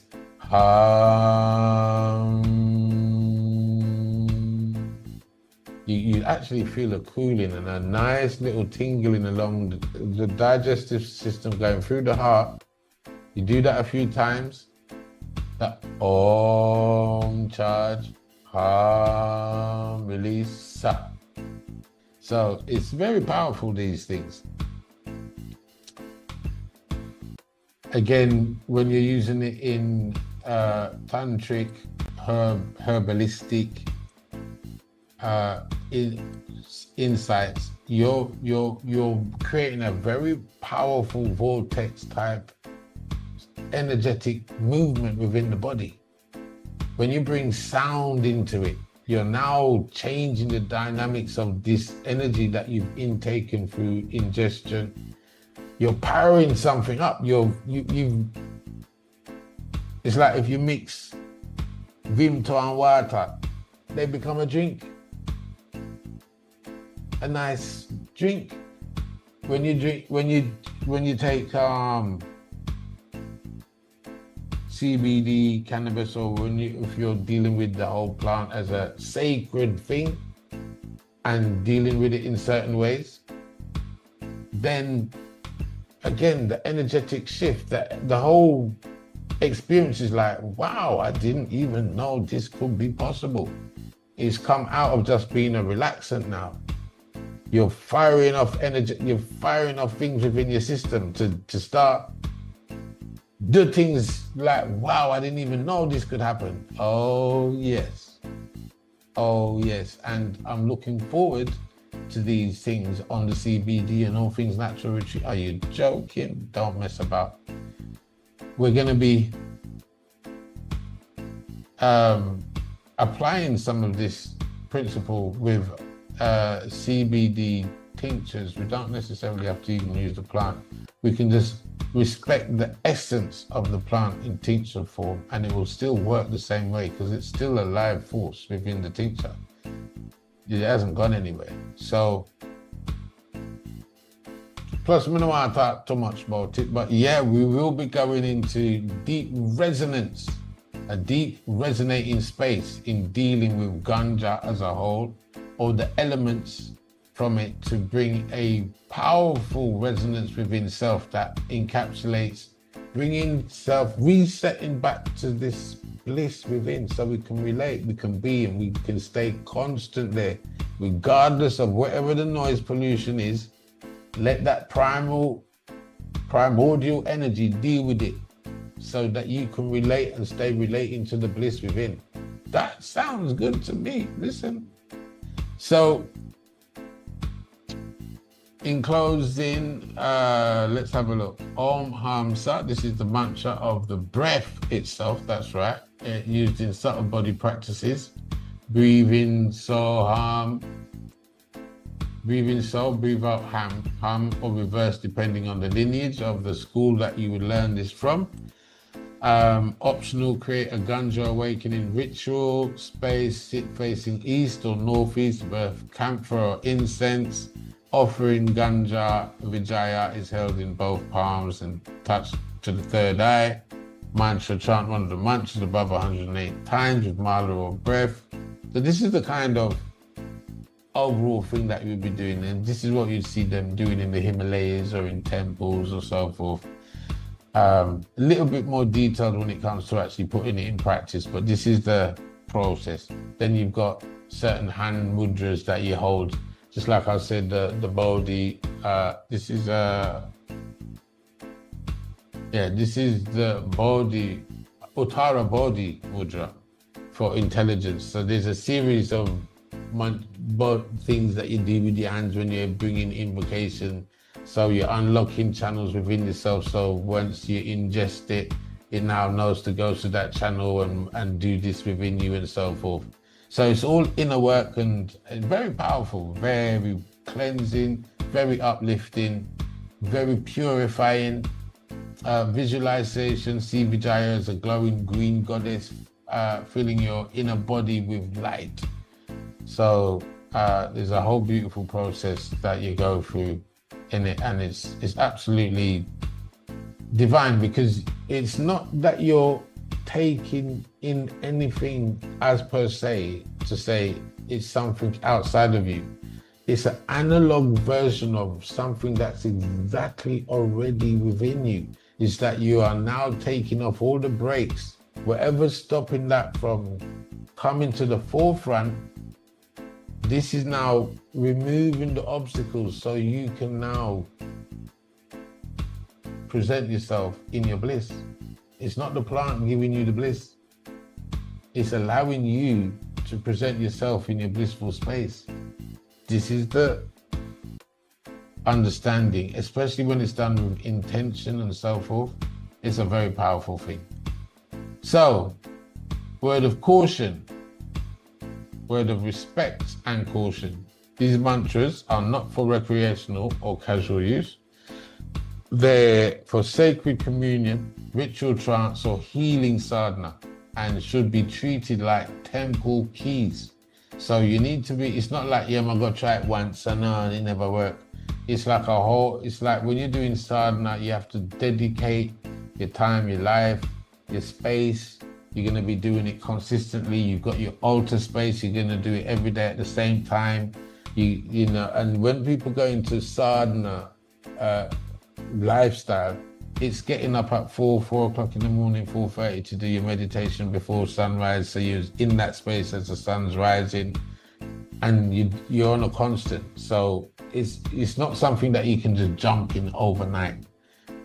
This is very much just an overview to see that there's a deeper side to the whole thing, and you can slowly bring yourself there, do a little bit more research, even come along to the CBD and all things natural retreat, because we're going to be really diving deep into this, and we're going to have also other practitioners, and also Michael Holloran, the chemical engineer and scientist, who's going to be breaking down some things about CBD as a whole, so you can understand it from a scientific point of view, that this ain't no bluff thing. This is real. This is real stuff. We're taking off the gloves. We're taking off the politeness. We're fixing the narrative. We're dealing with the demonization, the vilification. We're speaking up proud and loud about what we have here in front of us as a sacred plant. So, with that being said, I think this is the last slide. I think I've got there. So,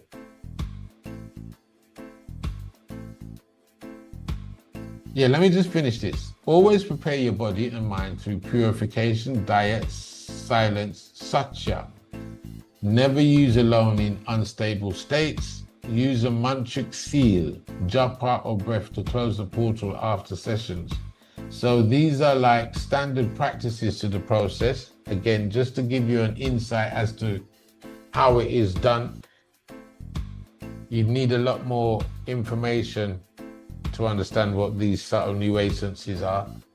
But I was glad to show and share with you what is uncommonly known about Ganja. And hopefully I've done a good job in, if there's any other names or any other insights that you want to share on, leave it in the comments so I can see your response, see what other names that you've come up with, and see any other relevant pieces of interesting history that might be of interest to understanding Ganja. So, beautiful souls. So, Ganja, Soma, cannibalism. Blessed people, cut out the marijuana. That one they don't make it. That's the insult. And weed, don't say that no more. Stay blessed, stay beautiful, stay updated by hitting the like and subscribe buttons, so when these come out, you'll be in alignment to hear what's coming up next. Stay on the best side of being you. Om Shanti Namaste Salamu Alaikum. Greetings, one love. Ashe.